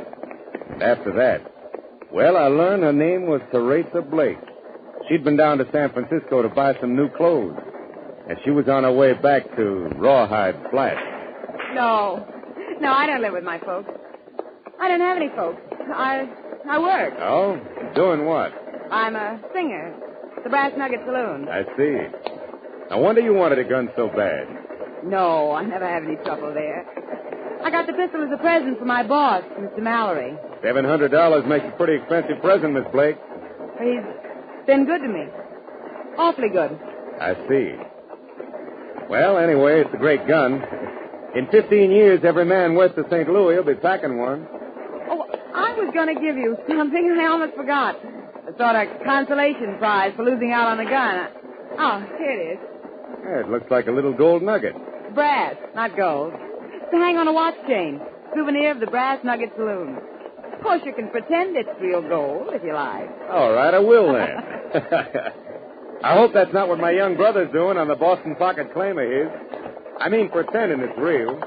Boston Pocket Claim. Uh-huh. You said your name was Storm. That's right. Jonathan Storm. I didn't even recognize it until... Then you're Dave Storm's brother. Yeah. Do you know him?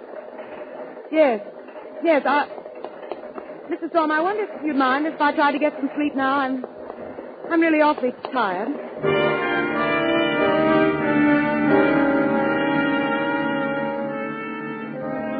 Around the middle of the afternoon, our stagecoach dropped out of the rough hills we've been traveling through, ran down into a comparatively level gulch, splashed across the ford in the creek below town, and swung into the wagon-rutted main street of Rawhide Flats.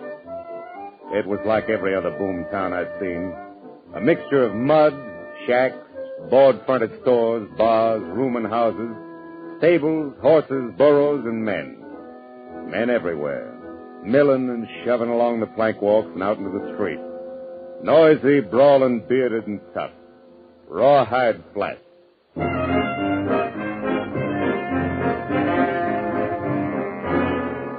Half hour later, I rented a horse and rode up through the canyon north of town. Both banks of the creek were lined with miners, busy with picks and shovels, pans and rockers. All of them breaking their backs. Sweating out their hearts for the same reason. Gold. About 3 miles up, I turned into the side canyon the man at the livery stable had told me about.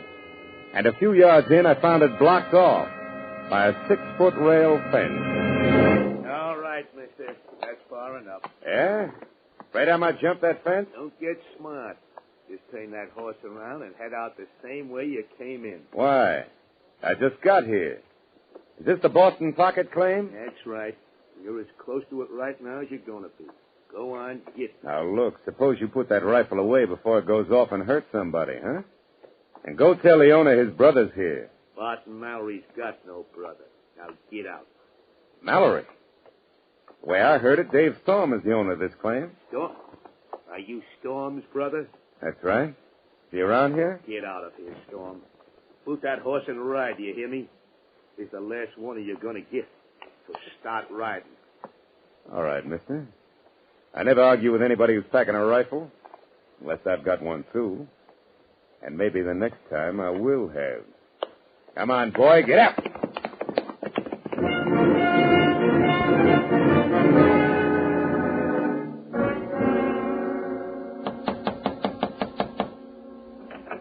Yes? Oh, Mr. Storm. What are you doing here? How did you find my room? I asked one of the bartenders over at the Brass Nugget. Mind if I come in, Miss Blake? Of course I mind. Why, Bart, if Mr. Mallory found you here, He'd what? You only work for him. He doesn't own you, does he? That's no concern of yours. You're presuming a good deal simply because we rode in the same stagecoach. Now get out. Miss Blake, I didn't come here with any presumption in mind. All I'm after is some information about my brother Dave. Where is he?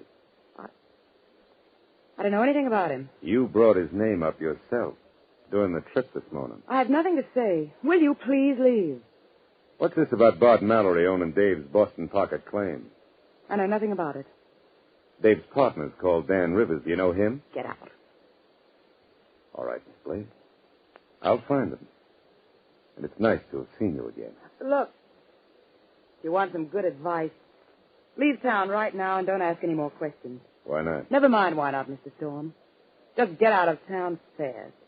Thanks for the advice, Miss Blake. I'll decide whether it's good or not after I talk to my brother and his partner.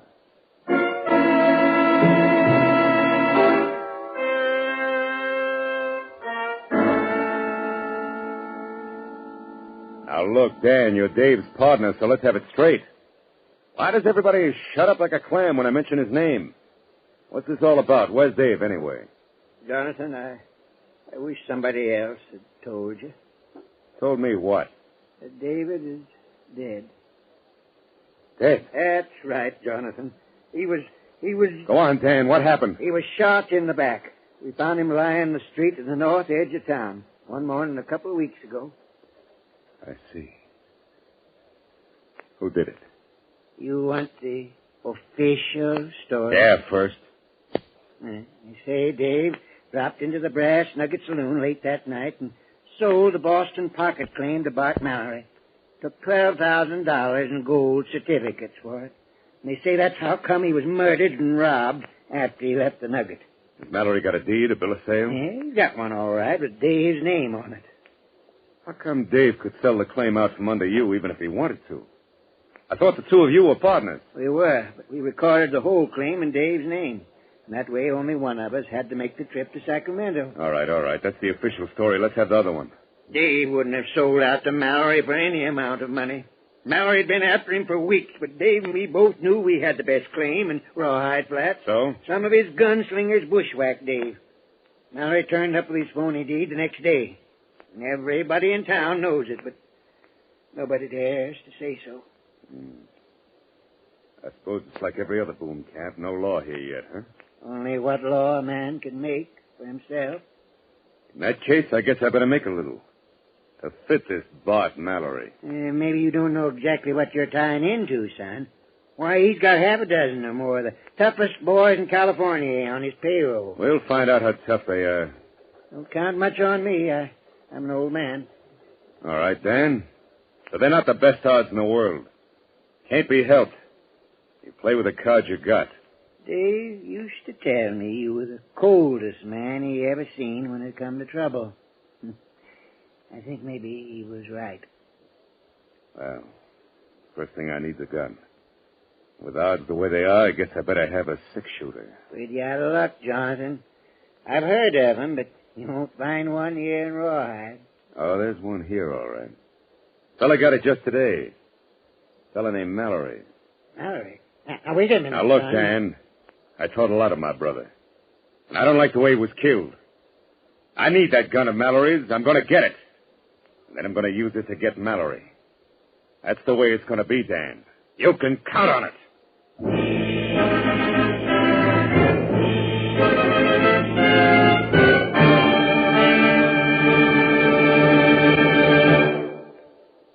In just a moment, we will return you to the second act of Escape. But first, another Wednesday night, Star Night, coming up on CBS again tomorrow. The young fellow who made good on the Bing Crosby show last week will be back again for more songs and fun-making. The young fellow named Al Jolson, who Bing thinks is quite promising. Burns and Allen will be around again with more of their madcap humor, and Groucho Marx will be throwing the ad-libs fast and furiously on You Bet Your Life. And Dr. Christian, the only show in radio where the audience writes the scripts, will be announcing a great new prize contest. They're all heard on most of these same CBS stations. So tune in tomorrow night for Dr. Christian, Groucho Marx, Bing Crosby, and Burns and Allen. And now we return you to Escape.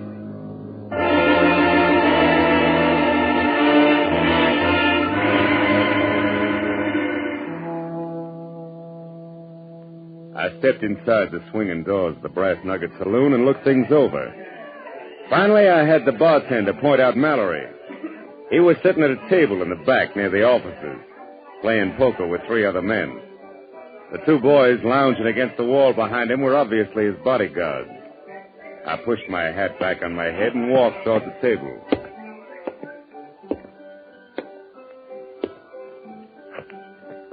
Well, there you are, boys. 4 10s. I guess that ought to do it. Sorry to butt in, but is your name Barton Mallory? Yeah, that's right. Something I can do for you? My name is Storm. Jonathan Storm. This is the one I told you about, boss. You probably knew my brother. Oh, yes, David Storm. Sure. He used to come in here. So I heard. You got anything special in your mind? Yeah. I need a gun. I understand you got a new six-shooter. I'm sorry, it's not for sale. I didn't say anything about buying it. I'll bet $1,000 against that gun on a cut for high card. What do you say? Sorry, Storm, the gun's out of it. Name something else. No, I want the gun. What's the matter, Mallory? The boys told me you'd bet on anything in the house if the odds were right. Yeah, that's right, I will. But the gun's a gift from a friend. Maybe you figure your luck's about to run out. Would that be it? All right, I'll take the bet. Benny, break out a new deck. Yeah.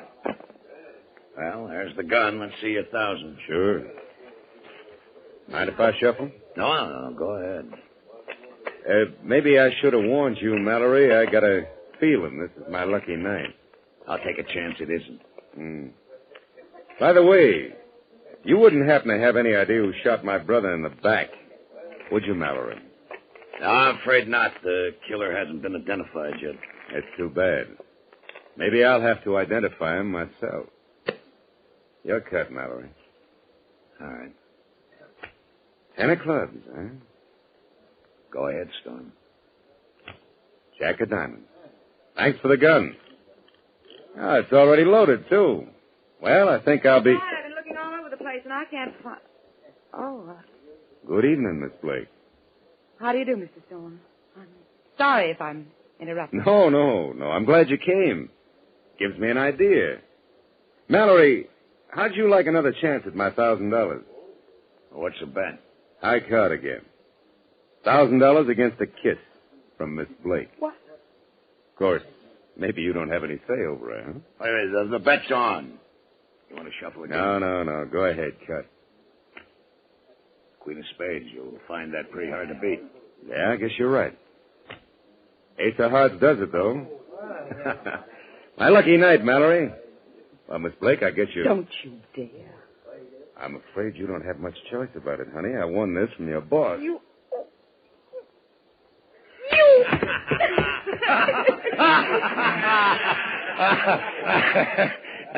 It's too bad, Storm. Looks as if the lady doesn't like your brand. No, I guess not. I didn't expect her to be the one to have to tell me, though, Mallory. I kind of thought that you might resent that, might want to do something about it. Why? That's what she's here for. It's her job. She gets paid to take care of the customers. Why should I worry about a cheap little... What's your talk? Hold it, boys. You're covered. All right, Mallory, you better get up off the floor and call up those dogs of yours. If either one moves, I'll kill him. All right, boys. You can drop it. Storm, it was a pretty bad mistake you just made. I don't forget things. I think maybe this was your last lucky night. I'll make that a bet if you want. All right, boys, come on, let's go. Mallory and his gunman went into the office and didn't come back. Finally, after about an hour, I walked out of the brass nugget and bumped square into a middle-aged woman who'd been waiting for me just outside. She said Teresa wanted to see me right away in her room.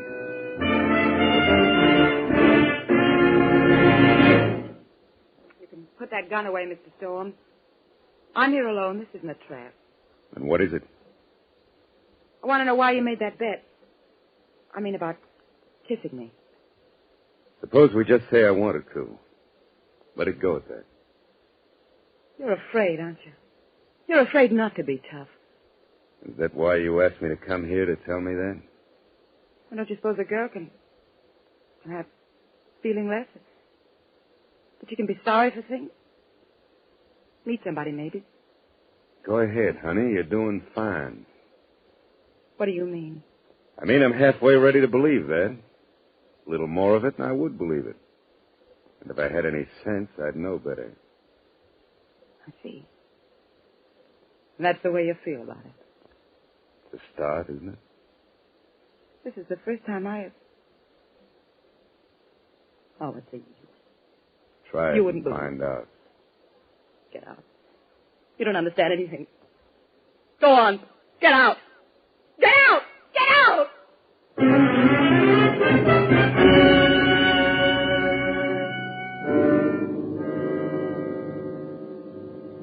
I'm telling you, son, it's the worst mistake you could have made. Knocking him down like you did last night, why, he won't think of nothing else. Not until he's killed you. People have tried that before, Dan. I'm still here. But you haven't got a chance. His gunmen will be watching like hawks for the first second you're not covered. The whole town isn't on Mallory's payroll. I've got an idea a lot of people around here might like to see him shown up, provided somebody else called the play. Maybe so, but still leaves half a dozen of his gunslingers to deal with. I don't think so, Dan. If their boss is knocked over, they'll drift. I've seen hired guns before. Odds are against you, son. Well, I feel lucky. It's worth a chance to get Mallory. Not only for killing Dave, but because of what he's doing to Teresa Blake. Teresa Blake? Yeah, I kind of think she'd be a pretty decent kid. If it weren't for him. Yes, Johnson. That's what your brother Dave thought. What? He was crazy about her, too. hung around the brass nugget every night. She kept leading him on. I guess that fitted in with Mallory's plans. I guess it did. I guess it still does. What do you mean, son? Nothing, Dan, when you come right down to it. I guess when a man turns soft, it always starts with his head. I'm sorry, Jonathan. I didn't know you felt that way about it. Oh, it's all right. I'm glad you told me. Glad I found out in time. And now that I have, I think I can use Miss Blake.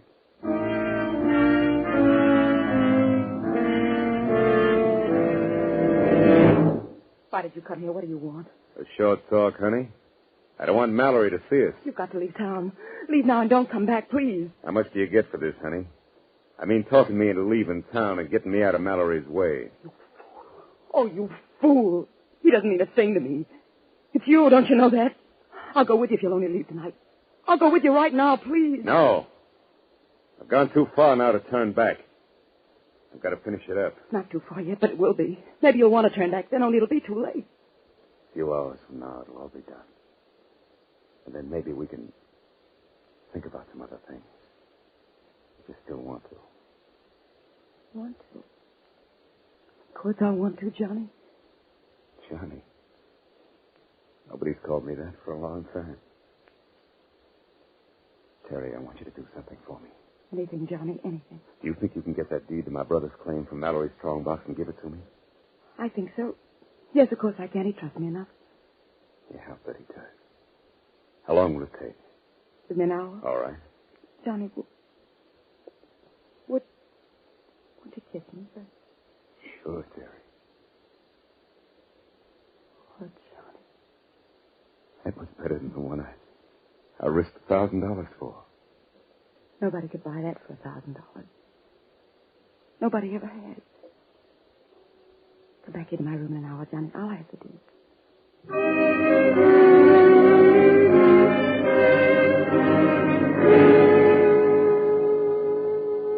I followed her into town, staying behind her in the darkness.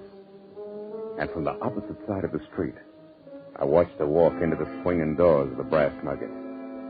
Then I slipped into the shadows between two tar-paper shacks and waited.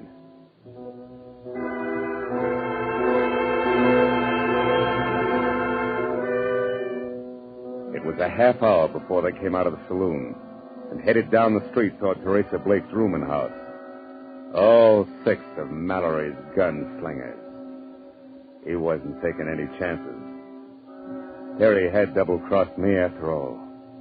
Just the same as she double-crossed my brother. And that was fine with me because I was ready for it.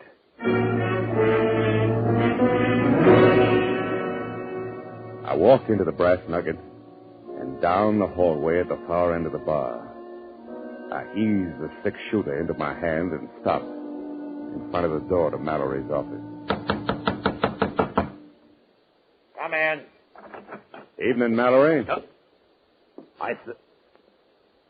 it's quite a surprise. Yeah, I imagine. Keep your hands on the desk. Well, sure, Storm. I don't have a gun anyway. Watch him, Johnny. He's lying. He carries one in his sleeve. You dirty little rat. Well, I didn't see you there in the corner, Miss Blake. Thought you might be down the street waiting to watch the fireworks. They made me tell, Johnny. One of the boys followed me and saw us together. When I came back here, they made me tell. They hit me, look. That must be real painful.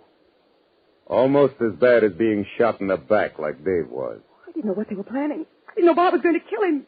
Johnny, I swear I... Drop it. Mallory, you got a forged bill of sale there in your strong box. I want it. Sorry, Storm. You're out of luck. I won't open the box and you can't. What makes you figure you're in a position to argue about it? Why not? Because you've got a gun on me? You wouldn't shoot an unarmed man, Storm. What about that gun in your sleeve? I'm not drawing. I see.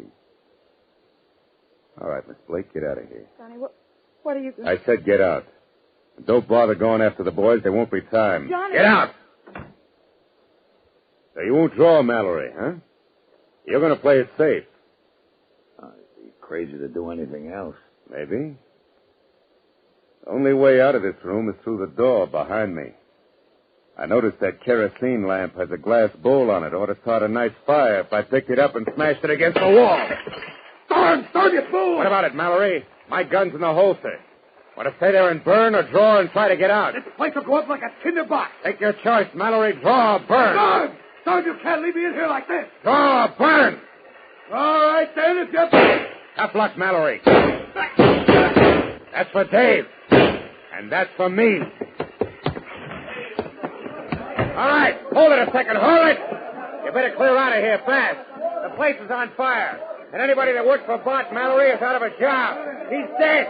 Are you all right? You're not hurt? No, I'm all right, Dan. Come on, let's get out of here. Sure, come on, son. Mallory's dead. I guess that takes care of it, Dan. Jonathan, you're the luckiest man alive. Yeah, sure. Somebody might go down to Jackson's rooming house. Tell those bushwhackers and Mallory's they can hit the trail north. The boss is dead. Your boss is dead. This ought to be far enough, Dan. Look, the fire's breaking through to the roof. Won't be long now. Johnny, are you all right? Sure I'm all right. What of it, Miss Blake? Thank heaven. Oh, Johnny, if anything had happened to you, I couldn't have gone on. Miss Blake, I've got something for you. It's a nugget. Some people might figure it's real gold, but actually it's only brass. There you are. Pick it up. And then get going. What do you mean, Johnny? I mean you better catch up with the boys. They'll be heading north. But you said that we... Drop it. Oh, yes. Here's something else you can have, too. Your 6-shooter? No. It's yours. You bought and paid for it. It's got one shot left. Use it any way you want to. Only get out. Beat it. Johnny, you're wrong, you know. You're wrong about a lot of things. But what's the use? That's right. What's the use? Bye, Johnny. Son, you hadn't ought to give her that pistol. That was your luck, you might call it. I think my luck's all run out, Dan. Yeah. Claim is all yours. I'm leaving in the morning, heading south. Why, son? There's nothing south of here. Yeah. But it's the surest way I know to keep myself from heading north.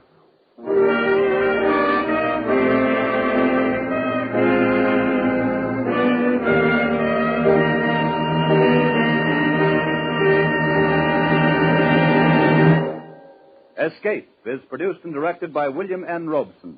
Tonight we have presented The Pistol by Les Crutchfield.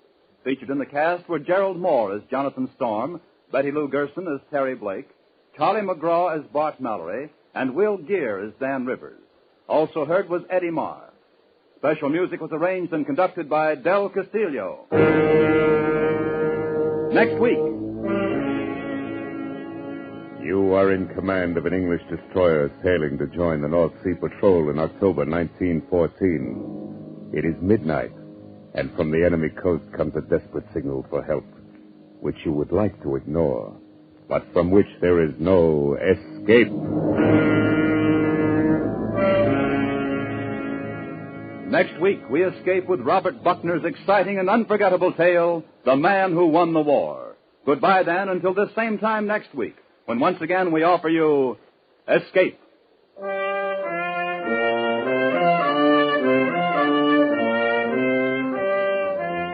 This is CBS, the Columbia Broadcasting System.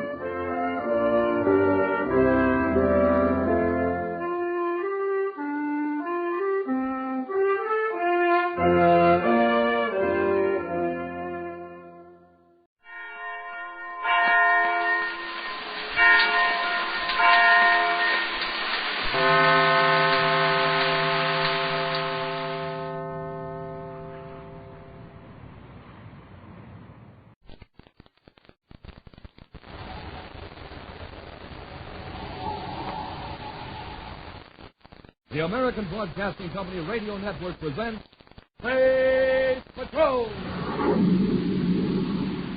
High adventure in the wild, vast reaches of space. Missions of daring in the name of interplanetary justice. Travel into the future with Buzz Corey, Commander-in-Chief of the Space Patrol! In today's transcribed Space Patrol adventure, Buzz and Happy are on the planet Darjeta, pursued by a band of Stardu's agents. We're gaining on it, sir. We're almost at the top of the ridge. Then it'll be downhill to the ship.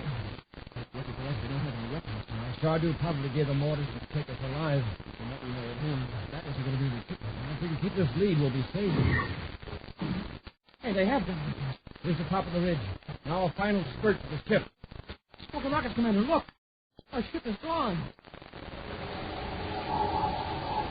We'll be back in a moment with today's exciting Space Patrol story, Planet of Discord. Medical science has conquered many frightening diseases in the past. Now scientists believe they may soon have control of the infantile paralysis. A trial polio vaccine has been developed and given to hundreds of people with no ill effects. To prove its effectiveness against paralysis, mass field tests will soon begin.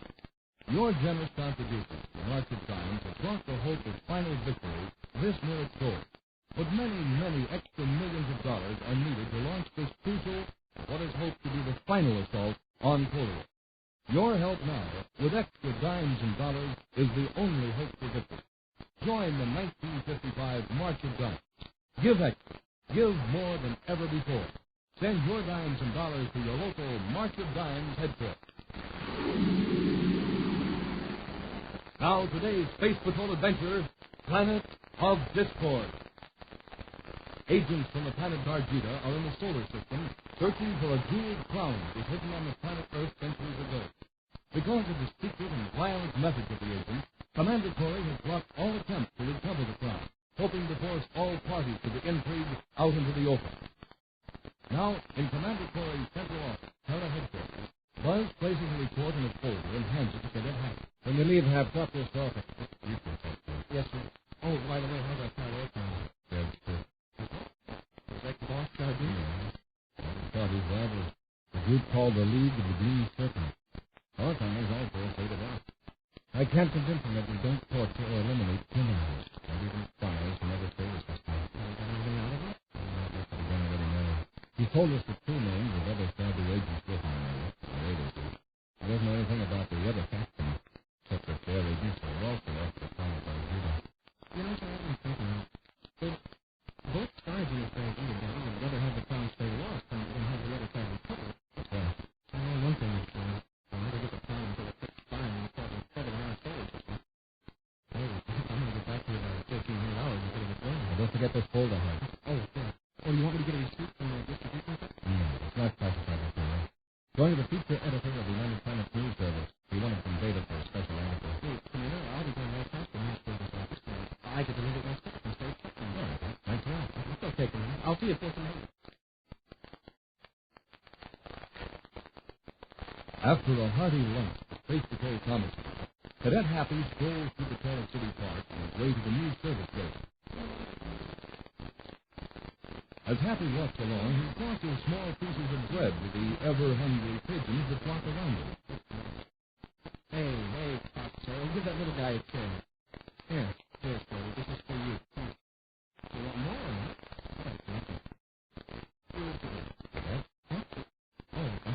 I was just talking to the pigeons. Yes, I see there. Everybody else in the park seems to be on a separate rush. I was wondering if you'd do me a favor. Do you know anything about these microfilm cameras?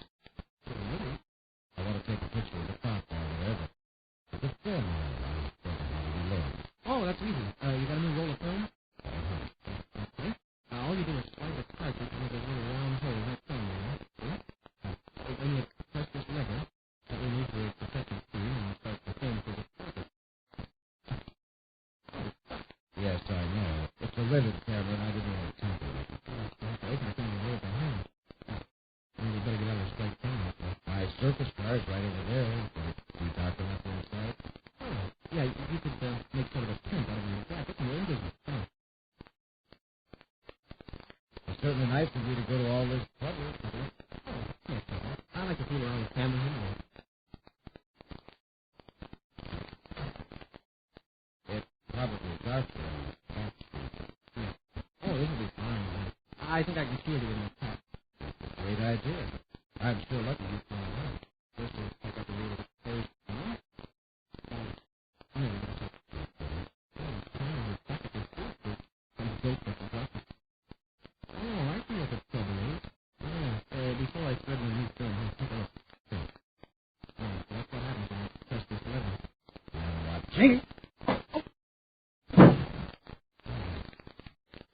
Oh, you'll be nice and comfortable and invisible.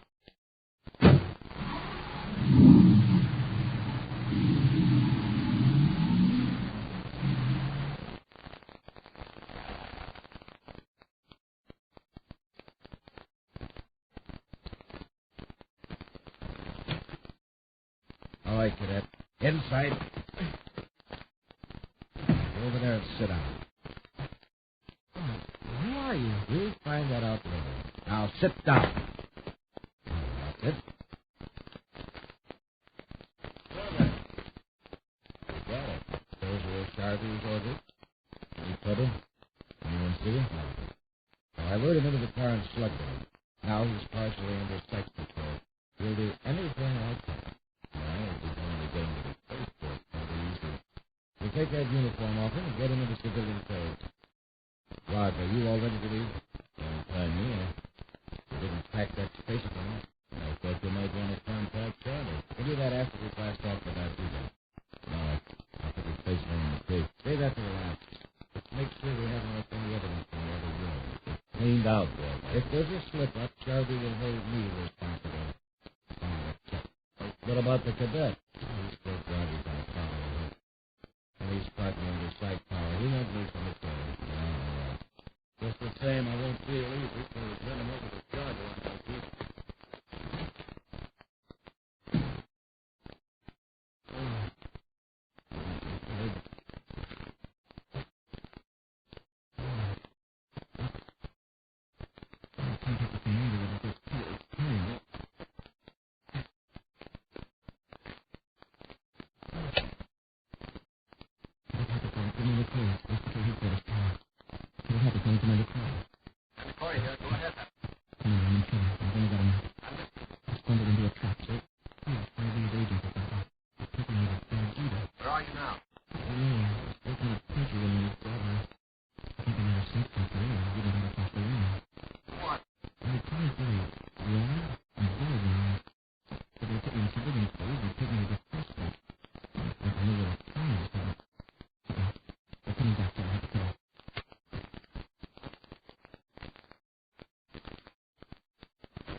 Cadet, take off that uniform and get into these clothes.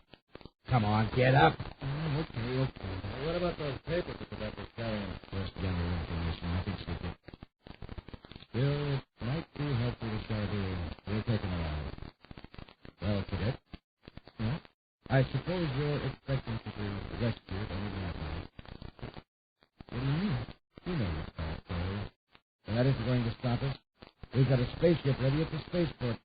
It's an emergency, Cadet. Standing by for 2 doctors and assistants. We'll rescue some vaccine to Saturn City Hospital. That's us. We're going to a lot of trouble for nothing. I don't know where that clown is, and if that phony would-be Emperor Star D thinks I'm going to learn any defense secrets from me, he's crazy. You know why? Because I don't know any big secrets. And that, gentlemen, is just one of the advantages of being a cadet. Oh, well, that's cadet. You don't think we put any value on anything like thick skull of yours, do you? Hey, now, wait just a minute. Corey, we won't. You did just what we wanted you to do. Well, Corey, you're being taken tonight, Peter. Huh? You've done something our best agents couldn't do today. You've led Commander Corey right into Chardy's clutches. Acting quickly after receiving the spacephone message from Happy, Commander Corey alerted the spaceport and then blasted off in the Terra 5 in order to be spaceborne in the event Chardy's agents evaded the guard. Circling within the viewscope in the Terra City spaceport was monitoring the space patrol frequencies and those used by the Gita agents. As he speaks to the Terra Space Control operator, the answers come back in code to prevent interception by Chardy's spies. If you're sure every ship has been checked, then Happy must still be on Terra. I'll remain spaceborne. Something's coming on one of Darjeeta's frequencies. I'll call you back. Hurry up. Okay, Mr. Carter. The plan works. Our emergency ship stands through the Terra space line. Get to the board. Speed and flux. Darjeeta. Commander Corey aboard Terra 5 calling Space Control Terra. I'm setting a hyperspace vector for Dargita. I'll try to contact you when I come out of Star Drive. Corey out. Little luck, I may be able to take that ship before it reaches Dargita. I can help you tonight. What? Don't make a move until I tell you. I don't want to use this gun. How'd you get aboard? The mechanics cover all help. Russell is the station of a guard by Sapphire. And you're one of Chardou's men. No, Commander. I am Peto, the sworn enemy of Chardou. I am of the Legion of the Green Serpent. In that case, you'll help me rescue Happy from Chardou's agents. Certainly. The cadet was abducted, married, with you into Chardou's trap on Dargita. I am here to prevent that. Fine, Peto. In that case, you can put away the gun. You don't understand, Commander. My method of keeping you out of Chardou's hands is to destroy you both. We'll return to Space Patrol in just a moment. Boys and girls, here's a little prize. How long does it take to cross the street? 5 seconds? 10 seconds? Well, that may be the right answer if you're careful to cross the corner and wait for the traffic light. But if you cross in the middle of the block, it may take weeks to get to the other side. Yes, weeks. Weeks spent in the hospital or in bed at home with the broken bones and bruises that come from being in an automobile accident.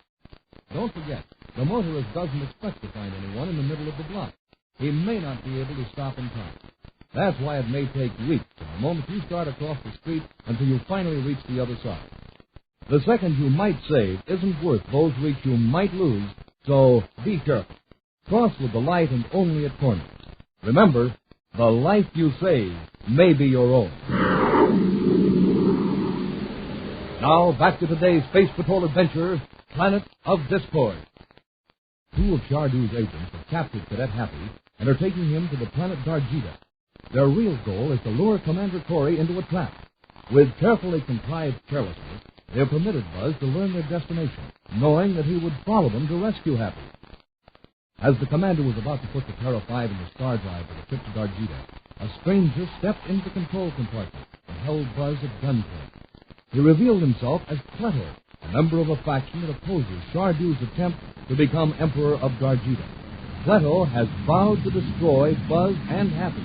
Happy and I aren't involved in your affairs in Dargita. What good will it do to get rid of us? Chardou's agents have gone to great pains to let it be known that Chardou abducted Cadet Happy. If neither of you return, your government will hold Chardou responsible. You expect the United Planets to help your gang into power, perhaps even use force to put down this Chardou and his followers. Well, why not? You have had no trouble with our league, only with Chardou's agents. Just who is the rightful government of Dargita? Who's in power now? The League of the Green Serpent has been in control for several years. Then this upstart Chardou started his rebel-rousing campaign to restore the Empire. That's what I hear, Peto. Your gang wants the crown, too. Yes. To a large part of our population, the crown is a symbol. There is a legend to the effect that the crown gives the person who wears it infinite wisdom and the power to rule with justice and mercy. When we get to Dargita, we will force you to tell me where the crown is. And with the weapons aboard the ship, the League can conquer Chardou. And then, Commander, you will be eliminated. But Cadet Happy, you can at least save him. Everything. Set a vector for Dargita. Do you know where it is? Its orbit circles a star near Antares, right? Yes. Lokina. Do as I say and ask no questions. Remember, your mind is no longer entirely your own. As we have talked, energy from my mind has steadily overpowered yours. The sight force, you know. Yes. I know. The vector for Dargita is set up. All right, Corey. Put into Star Drive, and don't try anything.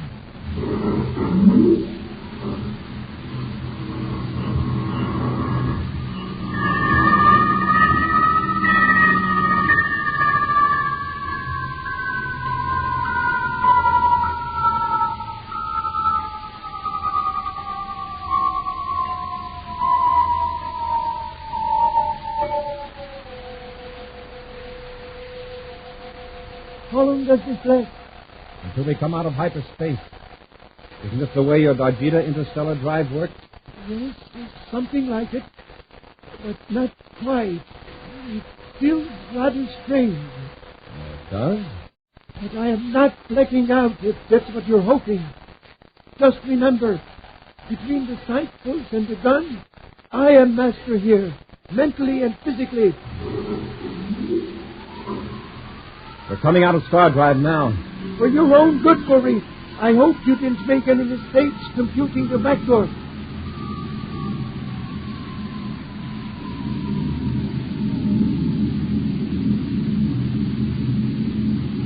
Well, there's a star glaring through the starboard viewport. Recognize it? It looks like Looking, all right. The greenish Class B star. It's about 40 million DUs away. It's Looking, huh? And look in the viewscope. There is Darjita. You sure? Will you think I know my own home planet when I see it? There's something else in the viewscope, too. A spaceship. We'll go after it. It's probably Shardy's agents with the cadet. If we can see them, they can probably see us. Well, what of it? They're expecting you. But don't get too close. Let's see if we can figure out what they're up to.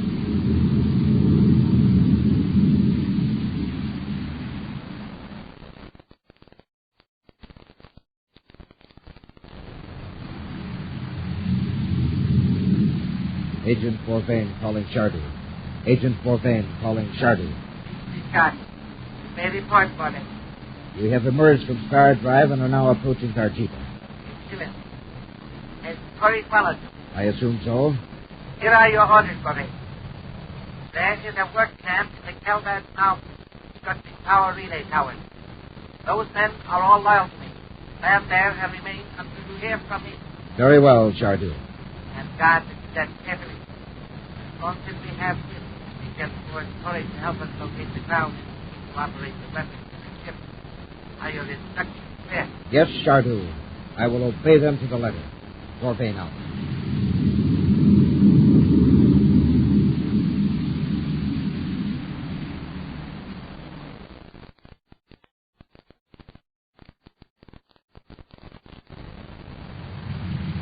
The ship's landing, but it's heading down hundreds of miles from the city. They can pick up their spacephone signals. Plato, do you know what frequency they'd be using? No. Maybe that's not Bourvain's ship. Yes, it is. I recognize it as the one I saw at the terrorist spaceport. I can't figure this out. Bourvain did everything he could to let me know he was taking Happy to Darjita. Did you think he'd keep feeding me clues or lead me into Shardu's trap? It is strange. Perhaps Shardu has changed his plan. It could be that Happy is of more use personally than Shardu originally thought. That must be it. The cadet is no longer bait to trap you. He's important in himself. Well, let's get him away from Bourvain. That looks like a wild, uninhabited region. We wouldn't have many against us. No, Corey. Whatever secrets the cadet knows, he will never reveal to Shardy. You are going to blast that ship with your atom cannon. Crazy, Plato. You will do as I say. A fast, slow approach will take them completely by surprise. You heard me, Corey. You can't resist the sight pulse, so don't try it. It'll have to be a fast approach. I know. You are completely under my control now, Corey. Prepare your weapons and increase velocity. Anything you say, Plato. How's this? Is this fast enough?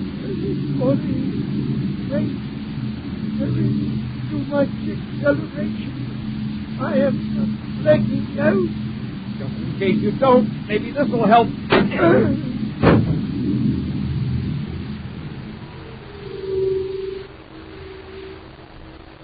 In a crude work shack in the mountains of Darjita, Cadet Happy quietly tests the strength of the ropes that hold him securely to a chair. Across the room, Bourvain stares anxiously at the spaceophone receiver. I should have heard from Shardu by now. Corey must be near Darjita. Why don't you call Shardu and find out? Because my orders are to wait. Something may have happened. You never can tell, Bourvain. Maybe the League of the Green Serpent is up to something. You shut up. I know what you're up to. You're trying to get me worried, so I'll make a spaceophone call. And maybe your pal Corey will pick up the signal. Okay. Sit there and chew your nails. Jardo knows what he's doing. And there's no use of your trying to loosen those ropes, Cadet. Even if you get out of this shack, there are 40 men in this construction unit that'll hunt you down. Oh, I'm not trying to get loose. I like it here. Yes, I'll bet you do. But just remember, there's nothing around here but mountains and dry brush. Even if you did escape, there's nothing to eat. You'd starve or die of exposure. Morning. Come on. Rock, what's the matter? There's a fire down in the supply dump. The wind's carrying it right toward the camp. Let's go. It's not our job. We don't belong to this crew. The chief wants every able-bodied man down there in a hurry. There's explosives in the supply dump. The fire gets much closer to... all right. How about the cadet? We could put him to work, too. No, it's too much trouble to keep an eye on him. Leave him tied up. Come on. All right.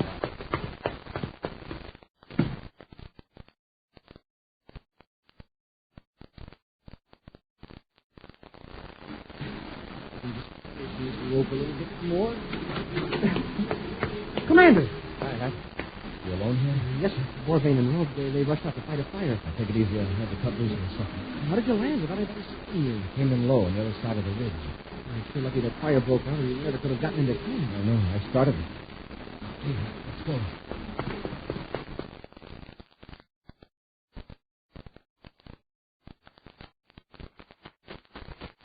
Keep your head down, Hap. The farther we get from that camp without their seeing us, the better. They're all too busy fighting that fire.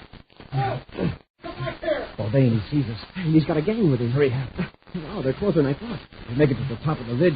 We'll be in the clear. Get them off! Don't let them get away! Hap, there are 4 men closing in on our right. They're gaining on us, sir. We're almost at the top of the ridge. Then it'll be downhill to the ship. It's lucky for us they don't have any weapons. Sardu probably gave them orders to take us alive. From what we know of him, that isn't going to be any picnic. Well, if we can keep this lead, we'll be safe. Wow, they have got weapons. There's the top of the ridge. Now, final spurt to the ship. Smoke and rockets, Commander, look. Our ship is gone. Right on. Must have broken out of the compartment and blasted off. Now what are we going to do? Keep running. It's downhill for us, and they're still climbing. Even if we get away from that mob, then what? We'll worry about that later. Hap. Yes, sir? What's down there? The thick vanished. The shadow is still there. The shadow left behind. I think she must have blasted off in a hurry. It didn't blast off. The ship is still there. Just can't see it. Okay. Somebody's using a sight for us. Hey, run for the shadow. There they are! After them! They're at the top of the ridge. Stop before they reach the ship! Hear that, sir? They see the ship. Hurry, Hap. When you're there, Happy. I still can't believe that the ship is there. It has to be, or there wouldn't be a shadow. Come on, men! How can we find the airlock of an invisible ship? Reach out. Touch the hull. Hey, I can see it. It's real. Up the ladder, into the ship, quickly. Close the hatch. I'll blast off. Okay, Hap. Stand by for blast off. Standing by, sir. Close port. Close port.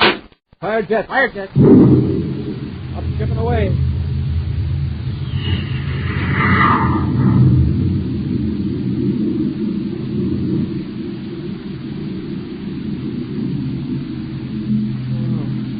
We made it. We're still in Sardu's domain. We can expect more trouble. Now that I'm back in the pair of ties, I'm not worried. Commander, why was it we couldn't see the ship until we touched it? Whoever was working that sight course on us must have been concentrating on our sense of sight. Our sense of touch broke, really. Oh. Well, I'd better check the juice boats for diving the ship. Bring Plato up here, Happy. We may need him. He's locked the compartment door. Okay.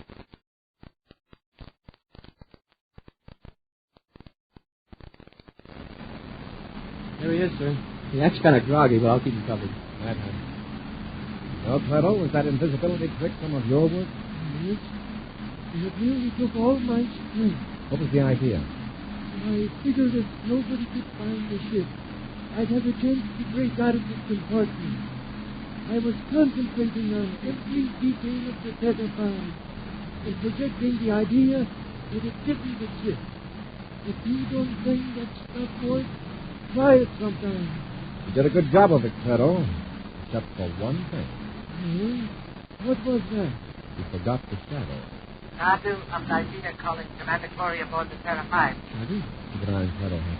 See what Sardu's up to. Sardu of Nigeria calling Commander Corey. I have an apology to make and some good news for you. Commander Corey to Sardu. Go ahead. Greetings, Commander. By the strength of your signal, you must be very close to our planet, Darjeeling. You mentioned some news, Chardu. Yes, but first, my sincere apologies for afflicting you that happy.